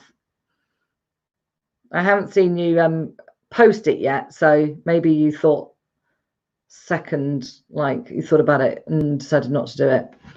And Yevgenia has said, I have a few jokes about unemployed people, but none of them work. Okay. Does that tip over into you know, the sectors of society issue? No, I think that's acceptable. It's very good. I have a few jokes about unemployed people, but none of them work. Very good. Zenarath, did you right, Zenarath's joke is, what do I have in my pockets? Studio, I'm going to pop this in here for you. What do I have in my pockets? Can we pop that one on, studio? Zenarath says, what do I have in my pockets? Anybody know the answer to this one? What does the joke teller have in their pockets? Because I don't know if it's a male or female, man or woman. So I'm saying they, gender neutral. I don't know if it's a man or woman. So what do they have in their pocket? We can use they and their. Usually it's for plural, isn't it, when it's more than one person? But when we're talking about somebody, when we don't know what sex they are, what gender they have been socialized into, we might say they or them. What's the answer to your joke then, Zenarath? Jokes. What do I have in my pocket? Shun. Can you see Shun's answer, Zenarath? Shun has said, jokes, question mark. Have you got jokes in your pocket? Got jokes. Maybe not my finest XD. Is that the answer to the joke? I'm not sure if that's the actual answer to the joke or if it's just you saying it. If so, I've probably killed it. I've probably assassinated your joke. I'm not very good at these. Studio, there's the answer, I think, to Zenarath's joke. Zenarath has Oh, no, that isn't, Studio, that isn't the answer to the joke. Here comes the answer. Let me post it and we can all laugh together. Oh, you got it. You've got it already. The answer is the One Ring, but it's referenced to the riddle challenge that Bilbo and Gollum. Okay. Maybe you made yourself laugh here, because I'm laughing, but because I don't get it. So it's kind of like a nervous laugh, you know, when you don't really know what the joke is. And I'm now going to have to ask you to explain to me. Please, can you explain the joke, as all good joke assassins do? And Zenarath said, you asked us for riddles, which is what Gollum asked Bilbo in the caves. Right, okay. Right, go on, let's put that up, Studio. Let's put Zenarath's explanation up. So I don't kill it even more. Okay, Yevgenia. Okay, you've got to go. You've got to call. Lovely to see you again. Thanks a lot. Drop us another line and I'll send you that link, okay? Another joke, final joke. How long have I got left? 5 minutes. How can a son marry his mother? Ooh, are we going to be bordering on? Let's have, I don't know, Erica. How can a son marry his mother? Does anybody know the answer to this one? Anybody else? Zenarath said it's 100% in joke. Yeah, that's a good expression. An in joke. That means only people that have read The Lord of the Ring will know this in joke. Yeah, absolutely, because I haven't seen any of them. I did actually read it when I was about, I don't know, 9, which is about 30 odd years ago. Maybe longer, 35 years ago, but I don't remember. I don't remember it at all. So Erica said, how can a son marry his mother? Marry his mother? Isn't that incest? You may be wondering. Well, no, not quite. In fact, the solution is easier than you think. The answer, the son is a priest who performed the marriage ceremony. Excellent. That is very good. Smart, says Zenarath. Very good. The jokes are working well for Punny Friday. Punny Friday. Liliana, how are you getting on over there? Right, let me do my last one and then we're going to wrap up. I think this is my last one. Yes. Lover number 1. What is your favorite music group? Lover number 2 says, I love you too. Lover number 1, I love you too. But what is your favorite music group? It's just stupid, that one, isn't it? It's just stupid. I'm presuming you all know the band U2. If you don't, the joke won't work anyway. But if you do, you probably don't think it's a very funny joke. I love you too. But what is your favorite music group? Very good. Ha ha ha. I like that you're all laughing at each other's jokes, but not at mine. I asked my French friend if he played video games. He said, oui. Oh, that is good, Alex. Very good. I asked my French friend, can we put that one up, Studio? I asked my French friend if he played video games. He said, oui. Very good. Okay, well, we're nearly getting to the end here. Thank you for all your jokes. Do I need to do this one again? I'm not sure I actually need to do this one again because I always kind of do this. Let me just go back just quickly. Couple of tips for you learning English. Make sure you speak and write, produce English whenever you can. Jokes are fine if you like to do jokes. Make sure you watch and listen. Passive skills, listening to TED Talks, podcasts, YouTubes, and so on. If you're doing listening practice, turn the subtitles off because then you'll be doing reading practice if you've got the subtitles on. If you're doing reading practice, fine, knock yourself out, have the subtitles on. And make sure you read every day out loud so your voice and your mouth connect. Read silently so your brain can think of the words, and make sure you read every day, including jokes, including silly jokes, including great jokes. Yeah, I think that's it for those tips, because I think the jokes have been the best part of today. Let me just quickly scan and see if I've got any final jokes that have come up on the threads here. Liliana, is that you for today? Is it? Shun, did you have any jokes? Gustavo, Zenarath, Yvonne's gone. She had to take a call. Erica, did you have any jokes? I've just noticed that Yvonne said she's unemployed, so it's fine to make jokes about unemployed people. Yeah, that is one kind of school of thought, isn't it? Is that it's okay for women to tell jokes about women, but it's not okay for men to tell jokes about men. Yeah, that's one school of thought. On one hand, some people think that, and on the other hand, some people think that you can't tell those jokes regardless because you're perpetuating sexism, racism, and so on and so forth. But that was a good joke, Yvonne. So this is my final italki live. If you've enjoyed these lessons with me, please do leave a comment or come and see me over on my profile. You can book lessons with me, 50% off at the moment, special for my live viewers. What else I was going to say? Thank you to everybody that's been watching over the last 6 weeks. I know it's been a bit of it's been an emotional roller coaster, we say in English. Thank you to italki. What a wonderful sterling job you've done, and hopefully we'll be able to revisit this project sometime in the future, and we'll see you all again. So lovely to see you all. Thanks a lot. Nice to see you. Thanks again. And see you again. Okay, Erica, thank you so much. Could you share your... Yes, Teacher Claire UK, or just message me on italki. Message me on italki. Teacher Claire UK. Thanks a lot.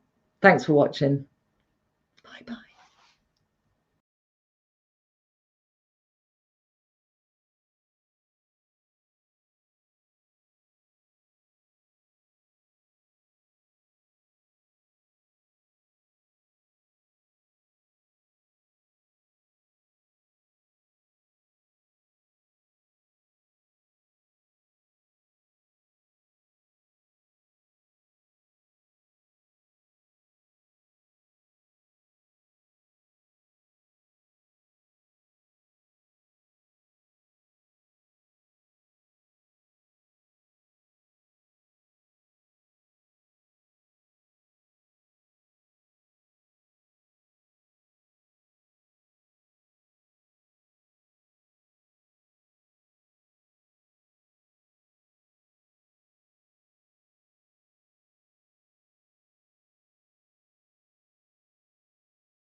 remember you that there are hundreds of cognates, and if you check them, you can be ready to your first Spanish lesson. Thanks for watching the video. Don't forget to subscribe to the italki YouTube channel for more tips on learning Spanish. Take a lesson with me on italki.com by clicking on my teacher profile link in the description. Hasta luego!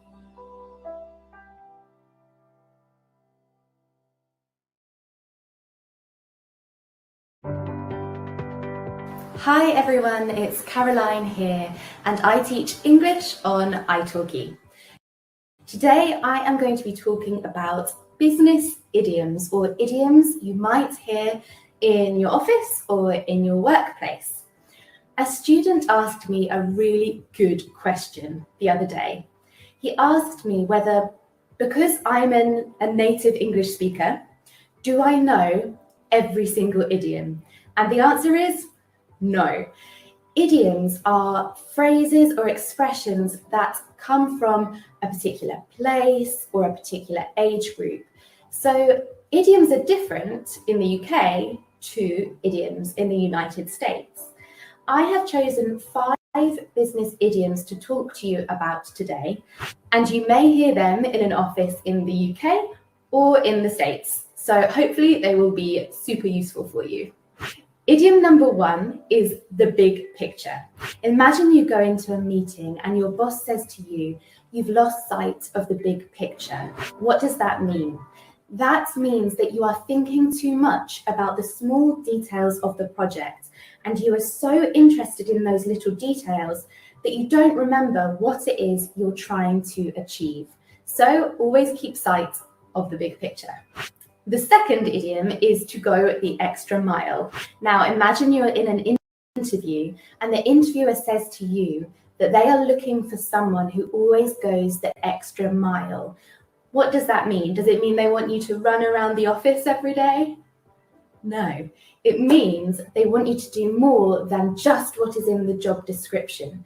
They want you to go that little bit further and to take on extra responsibilities. That is going the extra mile. The third idiom is a win-win situation. A win-win situation means everybody gains something. A really good example of this is these videos that I'm making for italki.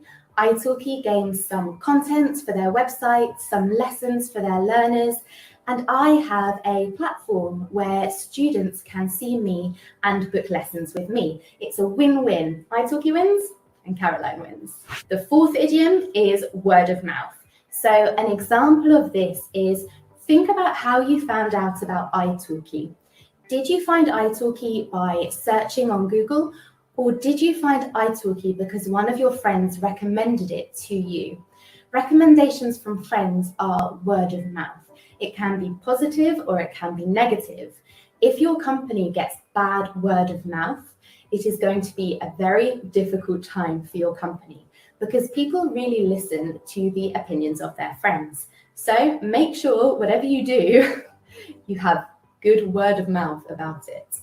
The fifth and final business idiom is to touch base. My manager used to say this to me a lot. To touch base means to have a very quick and short meeting about a project or something that you are working on. It might only be 5 minutes of your time, but in that time, you will check that your understanding of the project is the same as your manager's understanding of the project. So I have a challenge for you. In your next lesson, I want you to ask your teacher if you can touch base about what you have learned in your lessons so far. This could be 5 minutes at the end of the lesson where you review all of the different subjects that you have been studying. You're touching base about the things you have covered so far. Thank you so much for watching this video. Don't forget to subscribe to italki by clicking somewhere. And you can take a lesson with me by clicking on my teacher profile in the description box. Have a good day, everyone. Bye.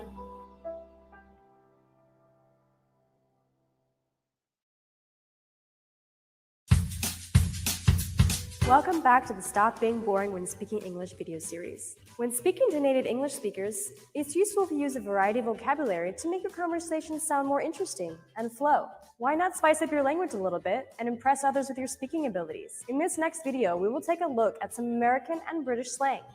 Number 1, American. John Hancock. John Hancock. So that's a person. It's a name of a person, yes. And it's American slang. What do you think it means? I just got John Hancock. Does it mean like wasted? Certainly not. Give me an example. Okay, so can I please have your John Hancock at the bottom of this paper? Come on, you gotta get it now. Is it your signature? Yes, you got it! That was easy. Okay, awesome. Number 1, British. Peak. What does peak mean? Like, taking a peek. Yeah, that's Sorry, that's not taking a peek. That's not slang. This is taking a peek. Well, that's just like taking a peek. That's not slang. Oh. Like in a slang context. Like the peak of a mountain? That's not slang. That's actually that is the peak of a mountain. I don't know. Tell me. Okay, let me give you an example. So say you go out one night and you lose your purse, your keys. Is it like the most horrible situation you can be in? Yeah, exactly. You'd be like, that's so peak. You'd be like, oh, yeah. How was your night? It was so peak. I just got fired. That's so peak. Exactly. Cool. So it's like the peak of badness, I guess. Oh, I got it. Yeah, okay. So the peak. 2, American. Jacked. Jacked. Does that mean like hench? What does hench mean? Like say you go to the gym. Don't answer back with a slang word. So the British equivalent of jacked would be hench, I think. So if someone's like really ripped. Yes, exactly. Okay. So hench. Go to the gym, work out a lot. Like, whoa, look at him, he's so jacked. We would say hench. Number 2, British. Peng. Peng. Peng. Peng. P-E-N-G. Peng. Like someone being panged on the head with something? Or just thinking of bang and pang kind of similar, I don't know. I guess it's a little similar. No. Give me an example. Okay, so for example, say you're eating a cake, it's delicious, you can say, oh, this is peng. Does it just mean delicious? You could use it in other contexts as well. Does it mean like it hits the spot, you know? Yeah, but I could also say that your eyes are peng. Or a person is peng. Just mean like extraordinarily awesome? Basically. If you're talking about a person, you might even say peng-ting. Peng-ting. Like he's a peng-ting. Okay. This is mostly Like London. he's like a 10. Yeah, exactly. So like the top of the top. Yeah, basically. Number 3, American.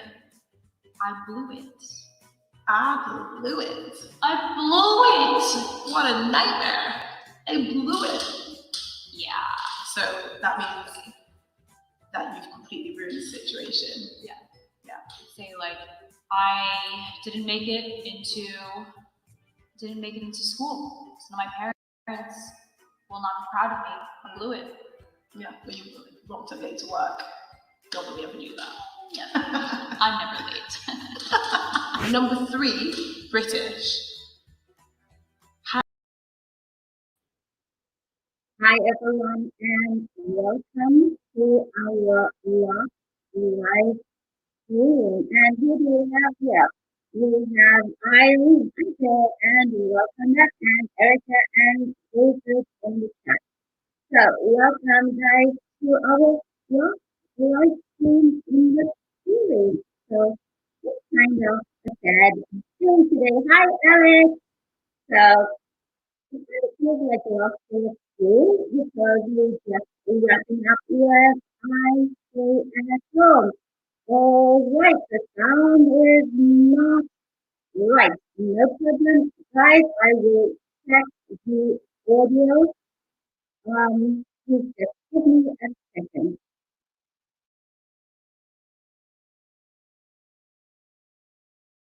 And you can keep speaking so that we can check the audio. Okay, now it's back to normal and we are fine. Okay, and guess what, guys? I didn't even have to do anything. So can you guys, I honestly didn't do anything. I did not reboot. Okay, as long as everything's perfect. Fantastic, guys. So, like I was saying, it's our last lesson here on italki. I stay at home, so it's a little bit sad. If there's an issue with the sound, please do let me know in the chat. All right, guys, let's get cracking. We've got lots of stuff to cover as usual. I don't think I have to introduce myself any longer. You guys know who I am. All right. Let's see what I have in store for you today. I want to get to know you guys as always. Right.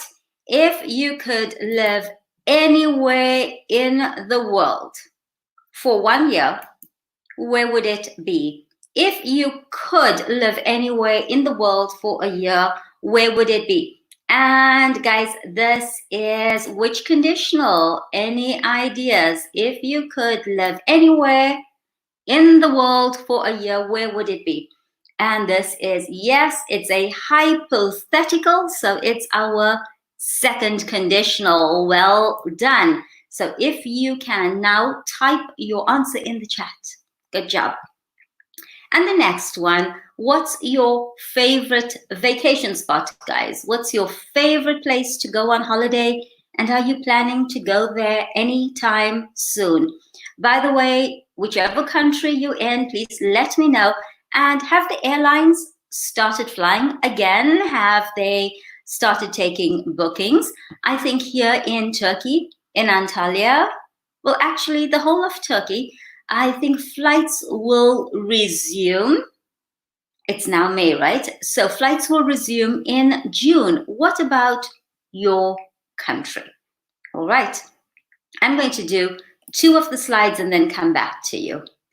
Right. Again, we have a second conditional. So if you could work out with a celebrity or a historical figure, because I don't think you actually can, so it's imaginary, it's hypothetical, yeah? Okay, who would you want to work out with?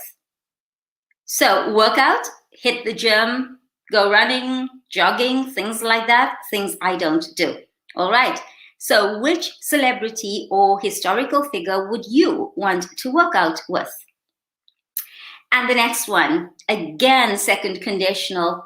If you could have any celebrity as your friend, who would you choose? Now, since I don't work out, I don't really have an answer for this one. But if I had to work out with a celebrity, I think it would be maybe Lewis Hamilton, because he seems to have a really good workout. Not my favorite driver, but his Instagram is pretty impressive. And if I could have any celebrity as my best friend, who would I choose? Which celebrity do I think is really interesting? I keep saying Eva Longoria. I just think she has amazing energy. Michael Schumacher, I always go back to that. Let's see what you guys have to say. And then we'll hit the next 3 slides. All right. Okay, Irene, you want to go to Japan. All right, and Alex, you want to go to Australia and Japan. And let's see, we've got Erica who'd like to work out with Michelle Obama. Yeah, I've seen her workouts. They're pretty amazing as well. Anyone else? Okay, can everyone just hear me really well? Just let me know. If not, we'll fix whatever needs to be done. Anyone else? So we've got Michelle Obama. All right, let's look at the next screen then. Which song are you really into right now? Really into. What does that mean? Really into. Yes, guys, it means that you really like it. You really enjoy listening to it. So you're really into a particular song. I think the song I'm really into right now is that Dance Monkey thing. It's always on my Instagram, and it's just fun and it's upbeat. Also, Ciao Bella, because of course we keep hearing it on Money Heist. And next question, if you had to sing karaoke, by the way, can any of you guys sing karaoke? What song would you choose? I would choose something easy like Mamma Mia, something that's just loud so people don't hear how bad I am. So what song are you really into right now? And if you had to sing karaoke, what song would you choose? What's your favorite cheat meal? Now, what's a cheat meal? It's generally when people follow a strict diet and then they just go crazy for one meal. They eat something that's really not good for them and they don't care about the calories, about getting fat. So what's your favorite cheat meal? Mine's probably going to be something like pizza or hamburger, kind of not junk food, but not diet food, definitely not. And what's your favorite food? It can be from your country, it can be an international type of cuisine, whichever one. All right, I'm going to come and check your comments, but in the meantime, just try to guess what these 3 idioms could possibly be. We're going to do, I think, 5 at a time. But I just want to put up some pictures. Maybe you guys can guess what the idioms are going to be. Now, in the first one, I see butter. In the second one, I see ice. And in the third one, I see a cat. And I see a tongue. All right.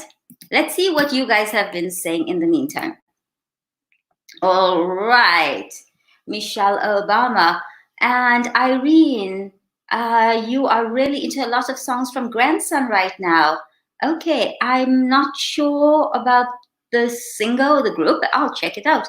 And Erica, you would choose a Shakira song. Yeah, I think Shakira songs are really easy to sing.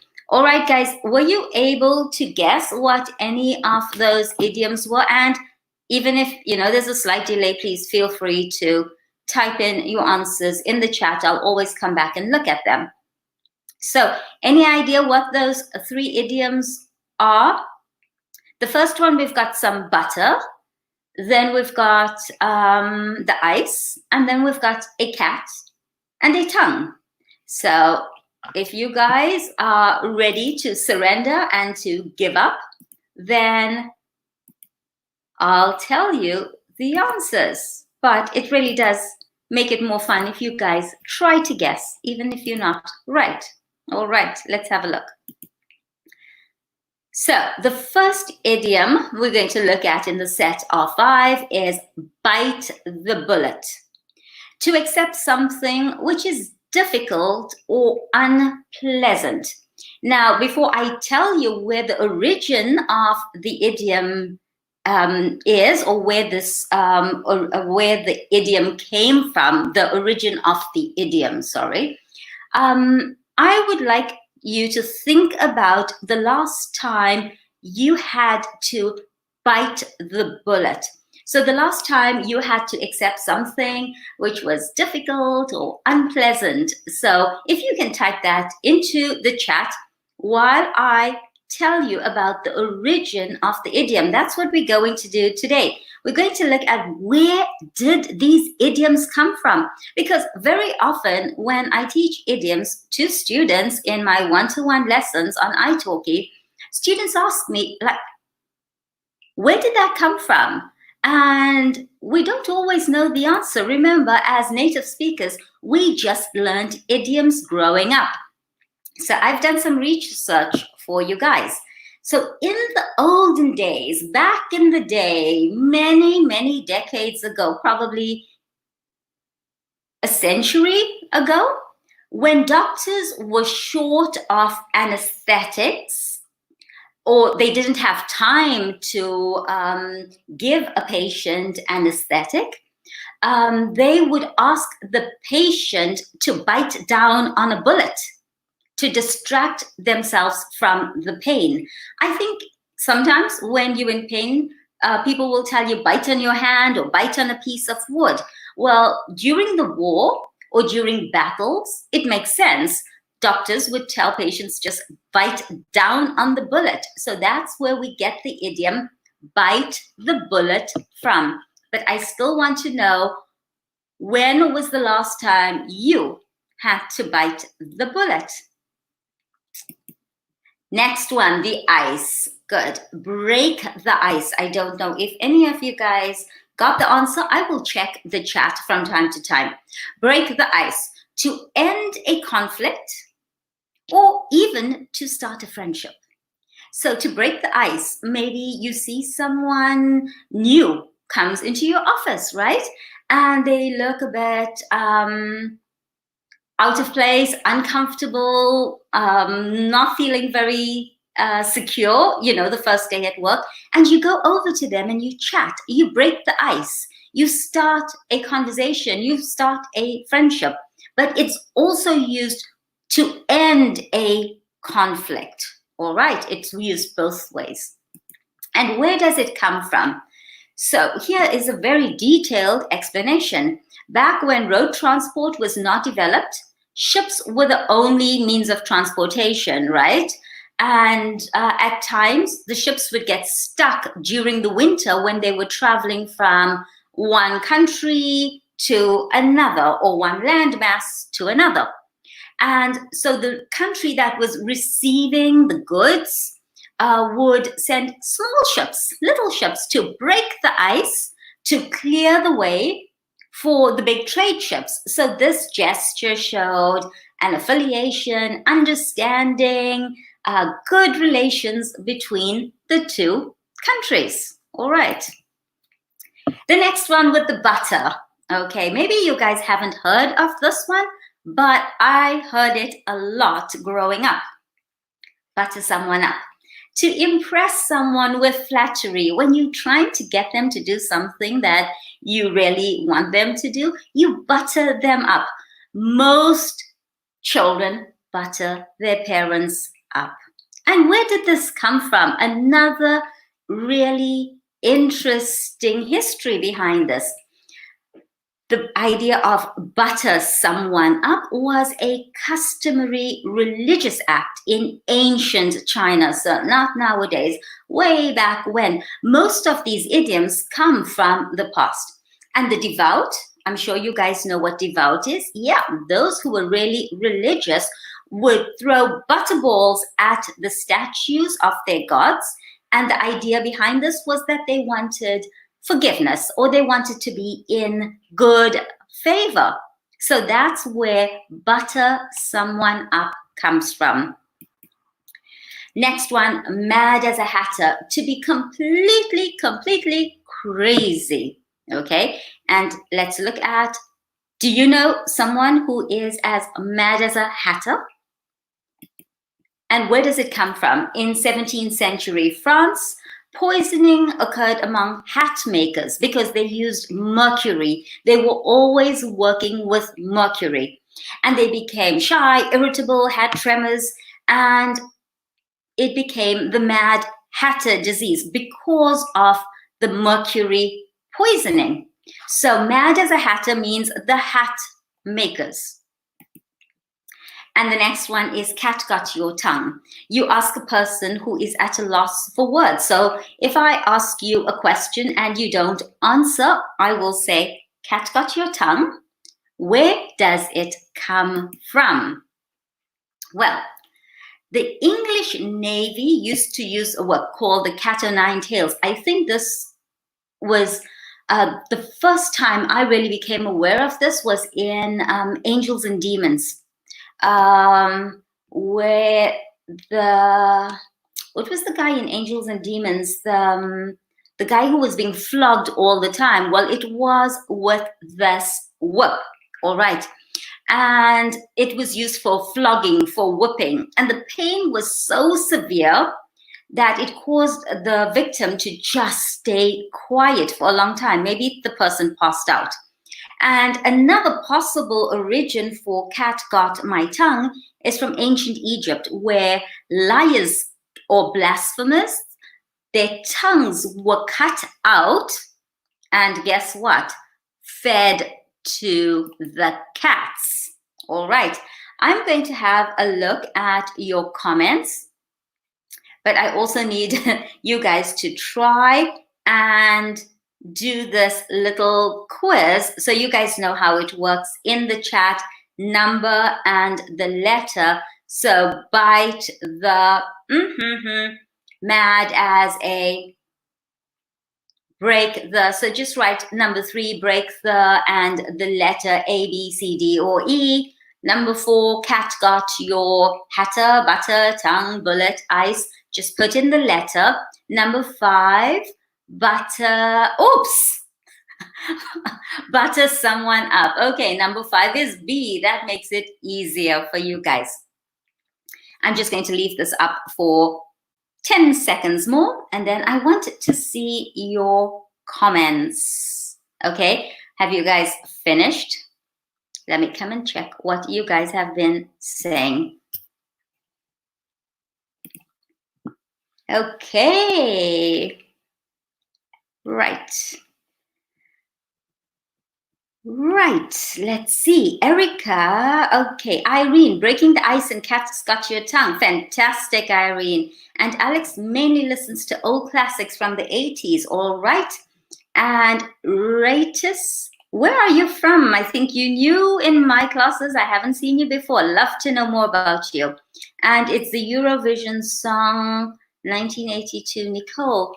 Ah, okay. And you don't want to do karaoke? Are you really bad? So am I. And, ooh, Erica had to bite the bullet because of her salary. Okay, and David thinks that Trump is as mad as a hatter. And, oops.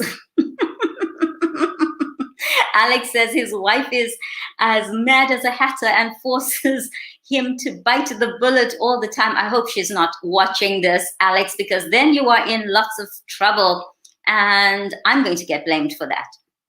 And Ratus, okay. And Irene, let's check the answers. And I just want to check YouTube so I don't miss any of you guys out. All right, are you guys interested in where these idioms come from? Or you just don't really care about where it comes from, you just want to learn how to use it? That would be some interesting feedback as well. I'd love to know. All right, guys, let's look at the answers and see how you did.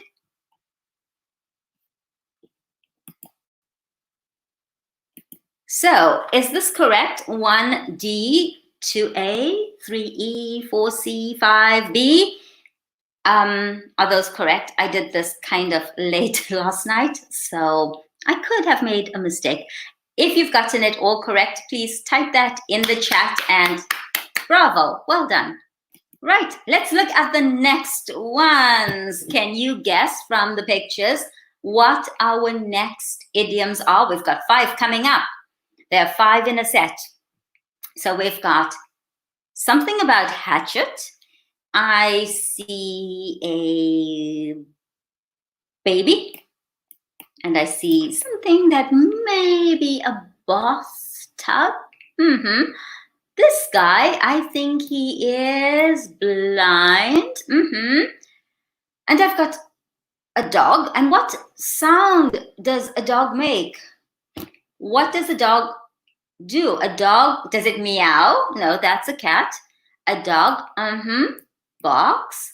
And what do we have here? A tree. So do you know an idiom that has bark and tree in it? If you do, please type it in the chat. I really wish you guys get some of these right on your own before I tell you the answers. And these guys are really no good here at the question. And he's been doing something wrong, but he catches them doing it in the act. He catches them in the act while they're actually doing it. All right. So, any ideas? Anything check the chat? And then I will go through the next part like with you. So let's see. Okay, and if we can just check whether the sound is okay again. Okay.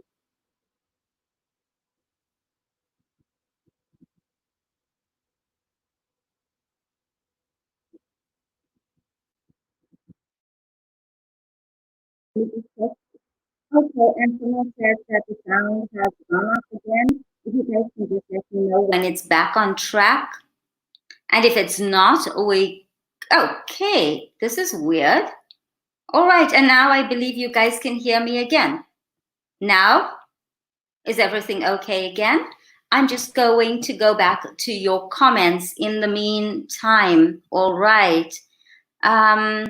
Yes, it's pretty interesting to know about the origins, especially the one about cat got my tongue, blew Erica's mind, and Alex throwing the baby out with the bath water. Okay, and it seems like our sound is fine again. Wow, this is a strange day. Okay. And let's see, Alex, perfect. And Irene, oh, amazing, barking up, Irene, barking up the wrong tree. And Alex, the sound has gone bad again, okay, barking up the wrong tree, fantastic. And David is commenting on technical difficulties, okay. And I'm back now, and Erica says, I'm okay, it's okay, everything's okay. Right, and backstage, if there's a problem, can you please just send me a message on WhatsApp? So, because I am now focusing on the slides here and I might not see the messages. Or I'll come back from time to time. Okay. All right, guys, let's go back to our next slide. So you guys know some of them, but I'm pretty sure you don't know the origins. Okay, barking up the wrong tree, up the wrong tree. To have misguided thoughts about an event or situation. So you're pretty much wrong about something. All right. So I'm sure Alex has a comment about his wife barking up the wrong tree. But Alex, where did this come from? Okay, this refers to hunting dogs that may have chased their prey up a tree. Okay. And the dogs bark, assuming that the prey is still in the tree, but the prey has gone somewhere else. So the hunting dogs would chase their prey up a tree. I'm not sure what they would be chasing, squirrels, little animals. So they stop at the tree and they bark and they think that the prey is still up in the tree, but actually the prey is no longer there. So guess what? They are wrong. Turn a blind eye to ignore situations, facts, or reality. Very often we turn a blind eye because we don't want to see something. When do you turn a blind eye? I sometimes just turn a blind eye when my kids annoy me or when they do things I don't agree with. As long as it's not serious, I just ignore this situation. All right. Now, where did this come from? It came from the British Naval hero, Admiral Horatio Nelson had one blind eye. And once when the British forces signaled to him to stop attacking a fleet of Danish ships, so from Denmark, he held up a telescope to his blind eye, I'm not sure which one was his blind eye, which was the right, and said, I do not see the signal. He attacked, nevertheless, and was victorious. So he basically ignored the order because he used his blind eye to try and see. So that's where this idiom comes from. Bury the hatchet, to stop a conflict and to make peace. So you guys already got this one right. Right, this one dates back to the early times in North America, when the Puritans were in conflict with the Native Americans, and when they were negotiating peace, the Native Americans would bury all their weapons, their hatchets, their knives, their clubs, their tomahawks, and I don't know whatever else they had. So the weapons were actually buried, and so they were inaccessible. So they were forced to negotiate peacefully. So I think it was an act of good faith. So when you bury the hatchet, let's go back, it's to stop a conflict and to make peace. All right.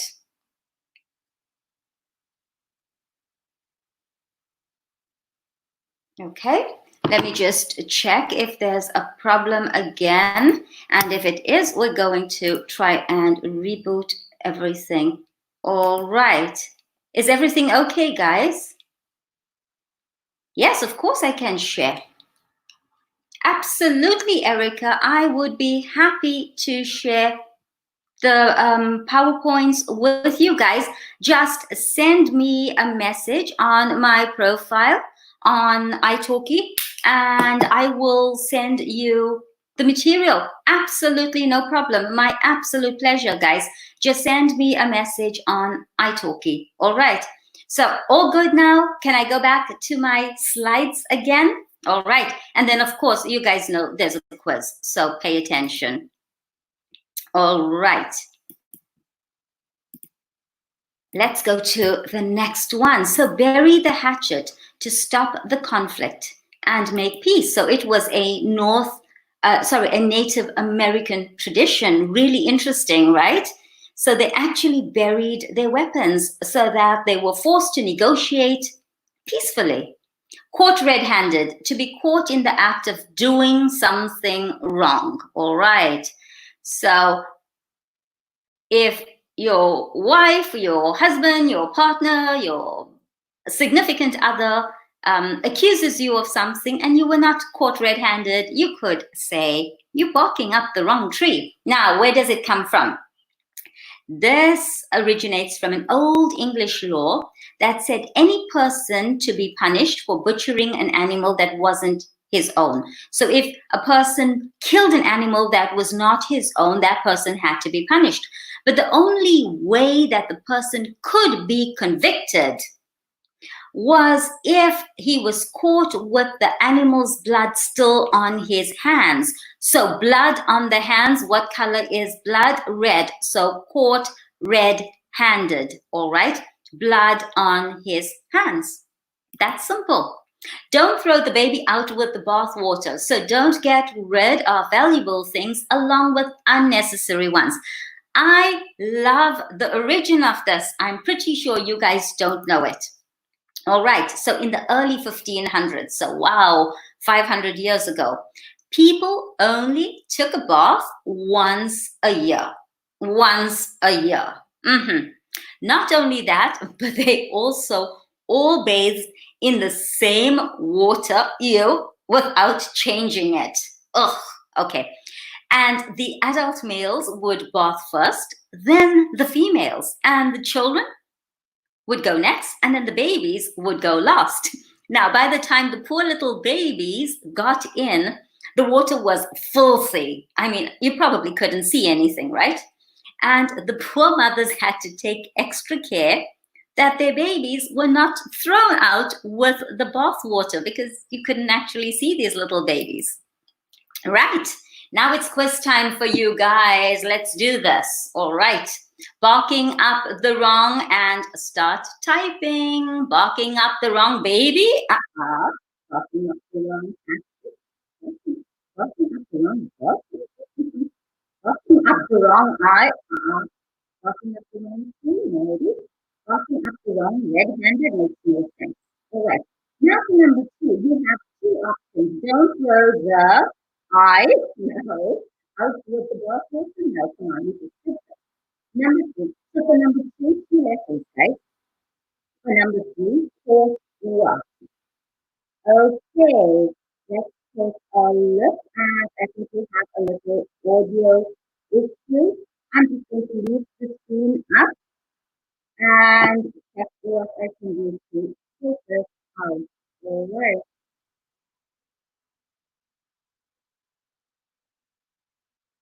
So guys, in the meantime, you can actually just go in the answers.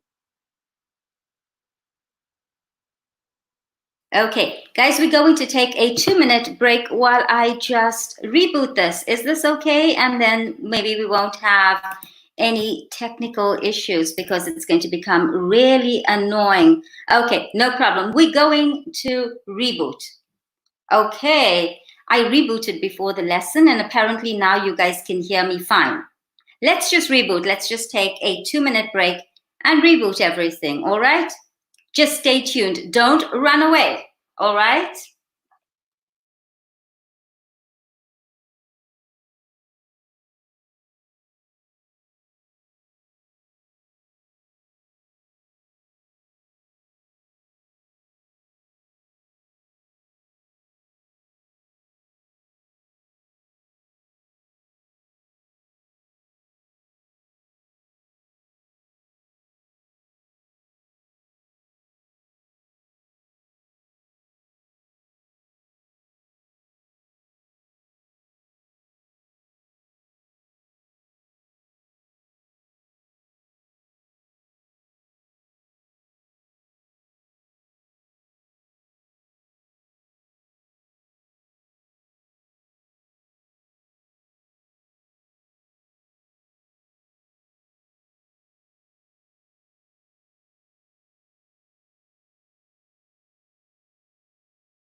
Okay, guys, I am back. Please tell me that you can hear me clearly. Can you guys hear me? Please, I need comments now. It really, really helps. Please, I am praying that you guys can hear me because I'm actually having fun teaching you guys these idioms. So please let me know whether you can hear me or not. Okay, loud and clear. Thank you. Let's just pray that we have no more problems until the end. All right, let's go back to our slides and let's see. Yes, Irene, I'm so glad you're happy. And Erica, I'm happy too. Okay, let's just keep our fingers crossed that we are fine until the end. I don't know what this cloudy sound is all about. It's trying to spoil our lovely lesson. All right, guys, let's go back to the slides. And for all of you who want the slides, just send me a message on italki and I will send you the file. Right. Have you guys completed this? Barking up the wrong blah, blah, blah. Don't throw the baby out. Turn a blind and so on. And these are the answers. Please check yours and tell me if you got all correct. I'm not going to be able to check your answers because I can't even remember what the sequence is when it's not up in front of me. So there we go. Right, guys.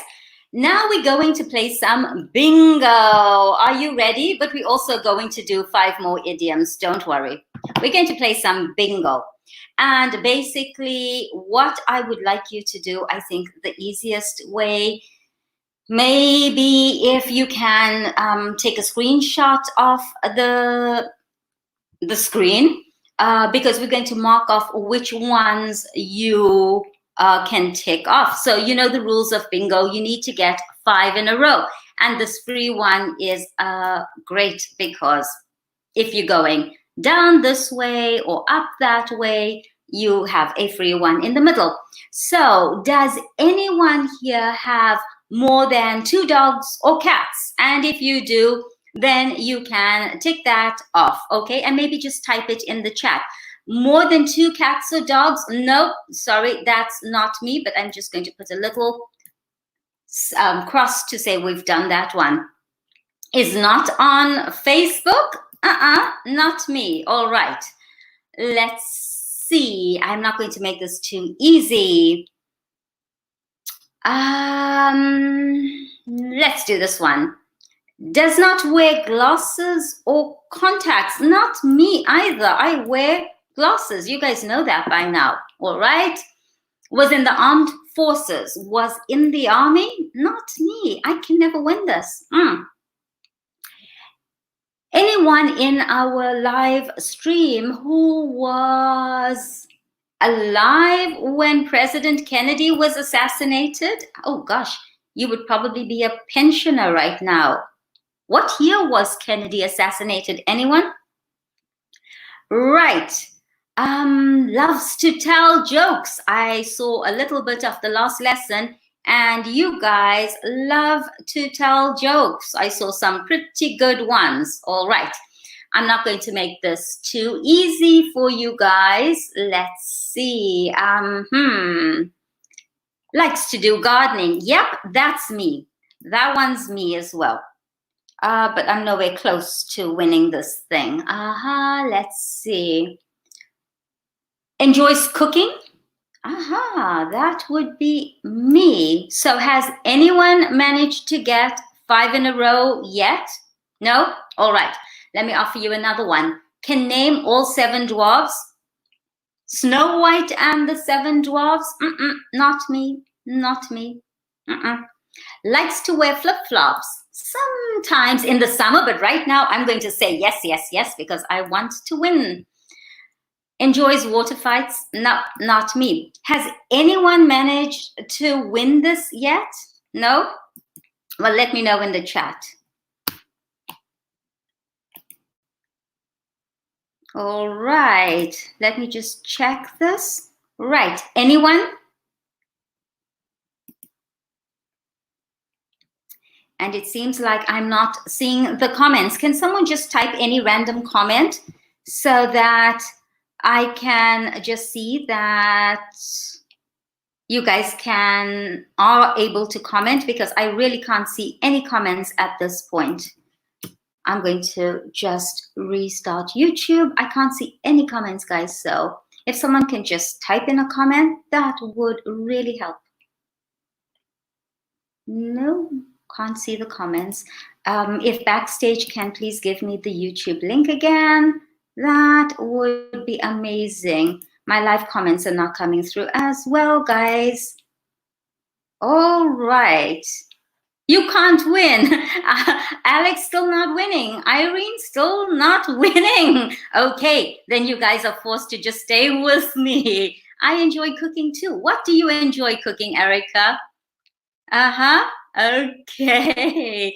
Jeffrey, thank you for testing. All right, guys, I'm going to be nice and I'm going to come back to this, but let's do 5 more. All right, let's do 5 more idioms. And I promise I will come back to the bingo and I will do all, okay? How about that? I will do all really quickly, right? I promise. Let's look at the next idioms. Any idea what these ones are? Oops, I've got a lady. Seems to be having a party, seems to be having a good time, seems to be a Friday afternoon, like right now. And she's got a drink in her hand. And, ooh, my hair is up, but she's going to what? Hair? Think about it. And this guy, ice and feet. Ice is what? Hot or cold? Think about that. And, oops, shoulder and ice on the shoulder. Cold again. Let's take a look. All right, give a cold shoulder, to be unwelcoming or antisocial towards someone. And where did it come from?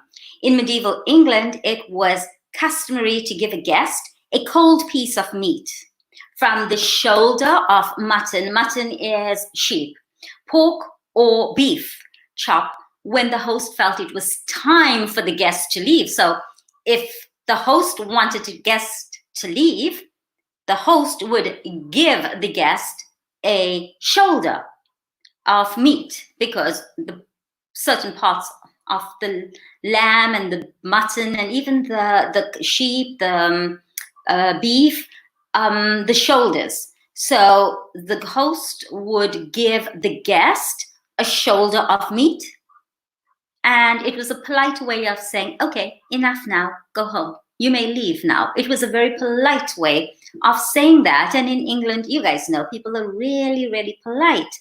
So that's how you got a cold shoulder. If someone gave you a cold shoulder of meat, it was time to pack up and go. So this is another, this is where it comes from. But to give someone the cold shoulder is to be unwelcoming or antisocial towards someone. So it's evolved a little bit more. It's no longer as polite. It's now a little bit rude. All right, let's look at the next one. Go the whole 9 yards to try your best at something. And it comes from World War II. Those of you who've been following my italki live I Stay at Home series would have done this one with me. The pilots were given 9 yards of ammunition, and when they ran out, they used all of it. So they tried their best at fighting off the target with all 9 yards of ammunition. All right. Let one's hair down. The woman is having a party on, I'm assuming, Friday afternoon. It's to relax or to be at ease. All right. And where does it come from? You guys, I bet were not able to get this one 100%.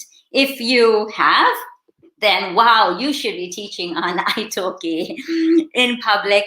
Aristocratic women in medieval times were obliged to appear in elegant hairdos that were usually pulled up. So kind of like my hair today, it's pulled up. And the only time they would let their hair down was when they came home and relaxed. All right, so that's where the hair up, hair down comes from. When they were out in public, it was all hair up. And when they got home, it was hair down. They were relaxed. Okay, now this one, it's an idiom where the meaning is to bug someone, to annoy someone, to bother someone. 3 letters, someone the 5 letters way. Any ideas? And I'm just going to come and check the chat to see if everything is okay. Okay, let's see. Okay, cold shoulder meat. Well, that's an interesting backstory. Yeah, Irene? All right, any of you guys? So anyone has the one for someone the way? Any ideas, guys? Anything? No? Well, then let's get back to our slides. Okay, raters, don't worry if you can't win. You're going to get a chance. Someone's going to win soon. And we're going to play it just now. Back to bingo. All right. So rub someone the wrong way. Rub someone the wrong way. It's to bother someone or annoy someone. All right. And early Americans, can you guys see that everything comes from the past with idioms? I don't know of many idioms that have come about recently. They all seem to be old. If you guys know any, please educate me, put it in the chat. All right. So early Americans during colonial times would ask their servants to rub the floorboards the right way, okay, to polish the floors. The wrong way, not wiping them with dry fabric after wet fabric, would cause streaks to form and ruin the floorboards. Makes sense, leaving the homeowner annoyed. So that's how it's rub it the wrong way. If you rub the floor the wrong way, imagine if you use the dry side of the cloth and then the wet cloth. That makes no sense. I would get annoyed. So it would be rubbing me the wrong way. It's also derived from rubbing a cat's fur the wrong way. If you rub a cat's fur the wrong way, apparently it annoys them. I have no clue because you guys know by now that I'm terrified of cats. But any of you have cats? Is this correct? Let me know. Cold feet, to get nervous and to have second thoughts about doing something, okay? And sorry, there's no history behind that one. Now, guys, it's time for you to put in your answers. 1, give someone the rub, cold shoulder, maybe. 9, no. Wrong, no. Feet, no. Hair, no. Doesn't make sense. So which one was it? Number 1, and please put in your answer. Number 2, blah, blah, blah, someone the blah, blah, blah way. We just did that. And I want to know about the cat story, since I don't have a cat and probably never will, but I would like to know if it really annoys them. Let ones, cold shoulder down, feet down. Hint, hint, hint, hint. Okay, go the whole, right? And get cold something. And here are the answers. How many did you guys get correct? I'm just going to leave it up for another 5 seconds. Tick, tick, tick. Or did you get them wrong? Okay, back to bingo, but I need to check some comments first. All right, guys, let's see. Okay, I can't see any comments, so can someone? Okay, so you're putting in your answers. Did you guys check your answers? Okay, so Erica has cats and they hate it when you rub their fur the wrong way. All right. And did you guys manage to do the quiz, or you needed more time to have a look at it? Okay, so cats hate that. All right.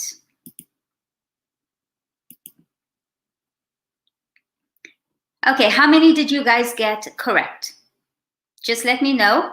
How many did you guys get correct with that one? Okay, Erica, you need more time. No problem. I'm going to go back and give you more time.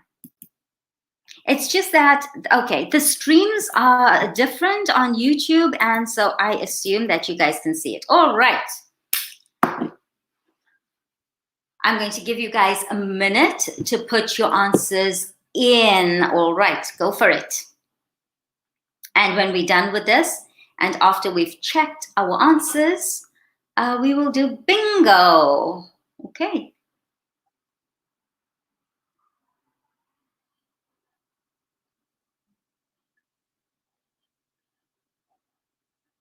I have to be honest, I'm not used to sitting quietly.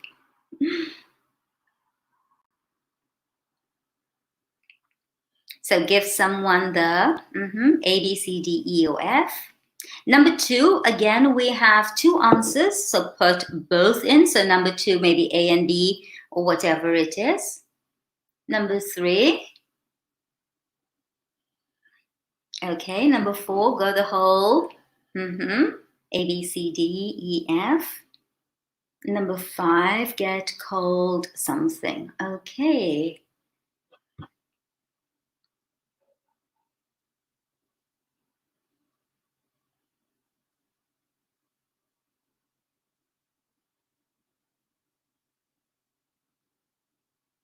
Okay, guys, do you have your answers in the chat?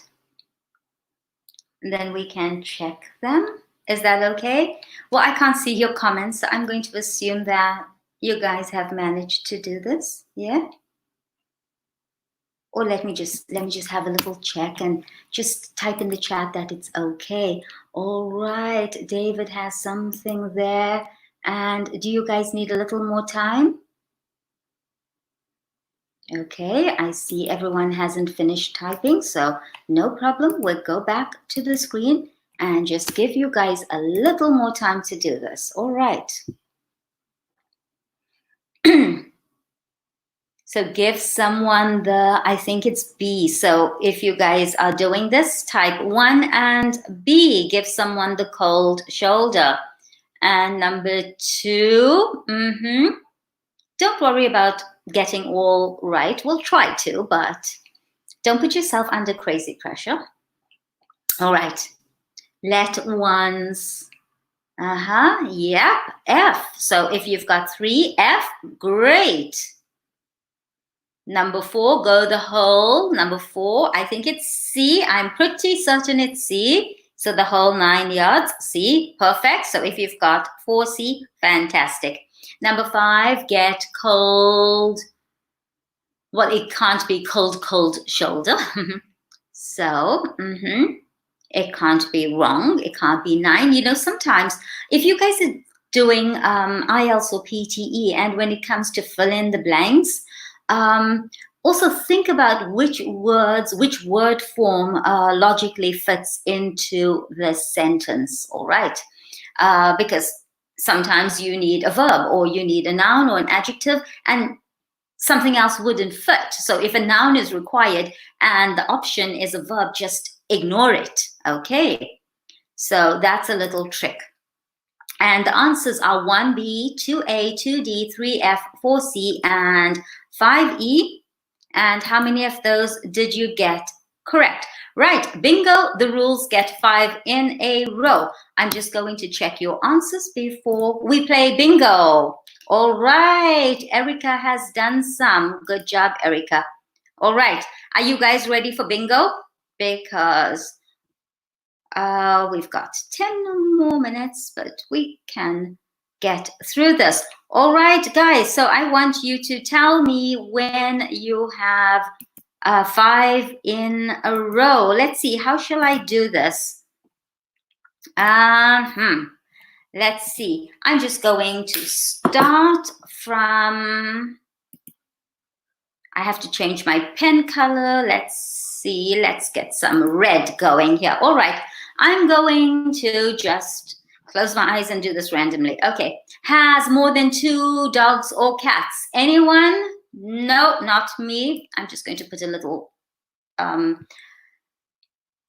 line there to show that I've done that one. Is not on Facebook. I think all of us are on Facebook. Okay. Does they own plumbing? No way. I cannot do my own plumbing. Enjoys water fights? Not me. Okay. Enjoys cooking? Yay, me. I'm not cheating, really, guys. Do any of you remember the first TV show they saw in color? Some of you may have been born when everything was in color. But if I remember correctly, when I was a kid, a lot of the TV shows were in black and white. But I honestly cannot remember the first TV show I saw in color. And I was not alive when President Kennedy was assassinated. All right. Let's look at this one. Likes to wear flip-flops. Yay, me. But I can't win this. Is the oldest or only child in the family? Yay, me. I am the eldest. Right. This one lives the longest distance away from where? From me. So if you think you live the longest, okay, maybe let's look at it this way. How can we do this one? Lives the longest distance away from the equator. How about that one? If you think you live the longest distance away from the equator, go and take it as a freebie. Okay, can you do bike or skateboard tricks? No, I can't even ride a bike. I rode into a tree about 2 years ago, so I can't even ride a bike anymore. Likes to hike or go river rafting. Yeah, that's me, but okay. Likes to quilt. Do you guys know what quilting is? Yeah, it's not knitting. It's not embroidery. It's when you have padding between fabric and you quilt. No, it's something from the 1950s. Loves to watch or play football. Okay, watch, not play.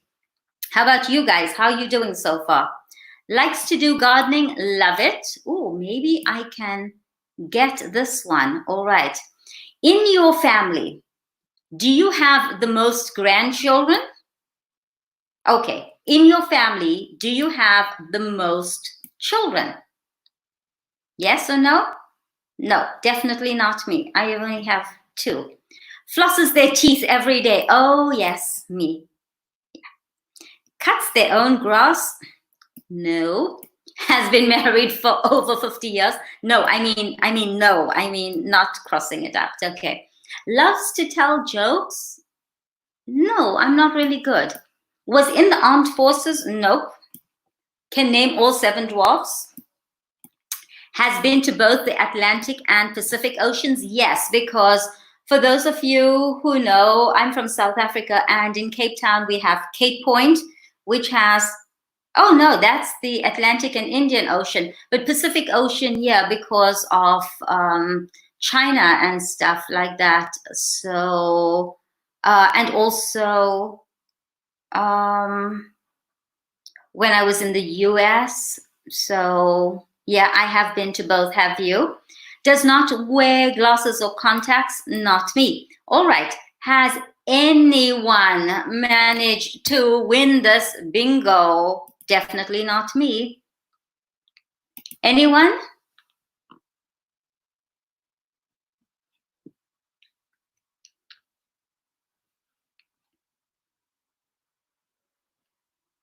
I can't see the comments. It shows, oh dear, I've been looking at top chat and not at the live comments. All right. Any other comments? Can someone just do a test for me so we can see if there are comments? All right. Yeah, my comments don't seem to be coming through unless you guys are just not chatting with me today. Can someone just say hi so I know you are still there? All right, guys, and did anyone manage to get bingo 5 in a row? Anyone? All right.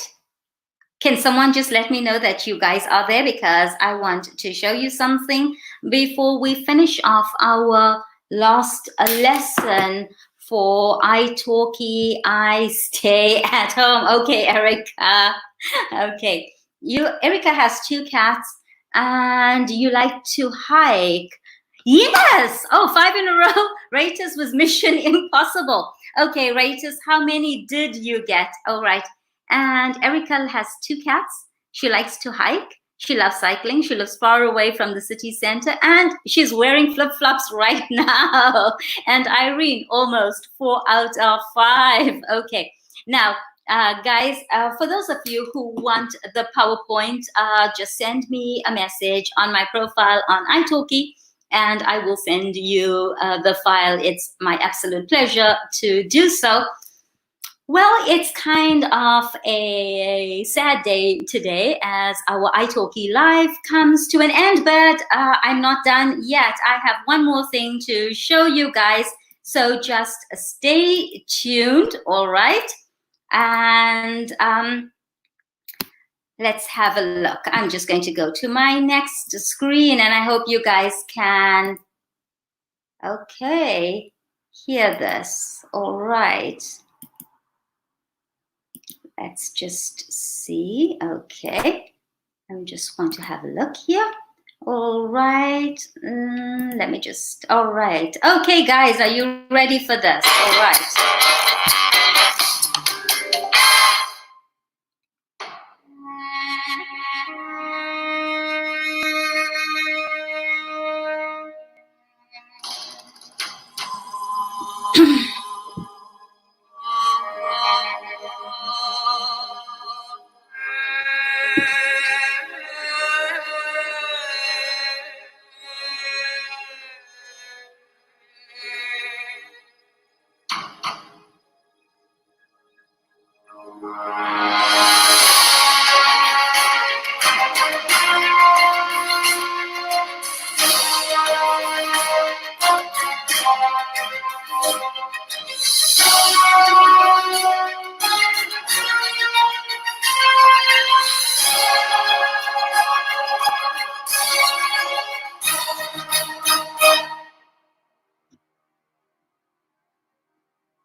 Okay, guys, and on that note, really, I want to say, don't go.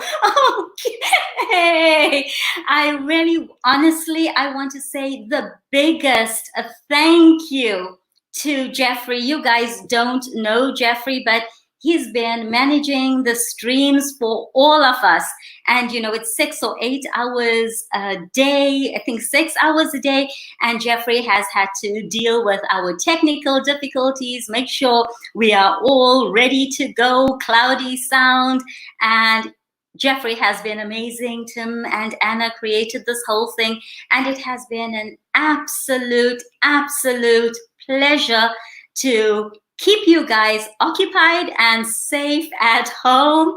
And okay, Erica, I won't go. I'll just stay here forever.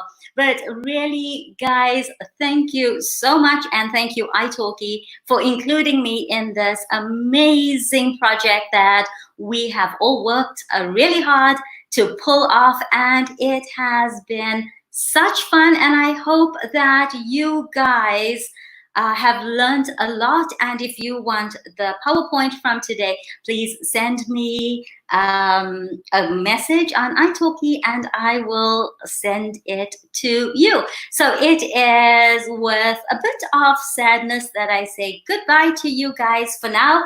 But hey, who knows? Maybe we will be back. And everyone, please stay safe, wear your masks and wear your gloves, and ciao for now.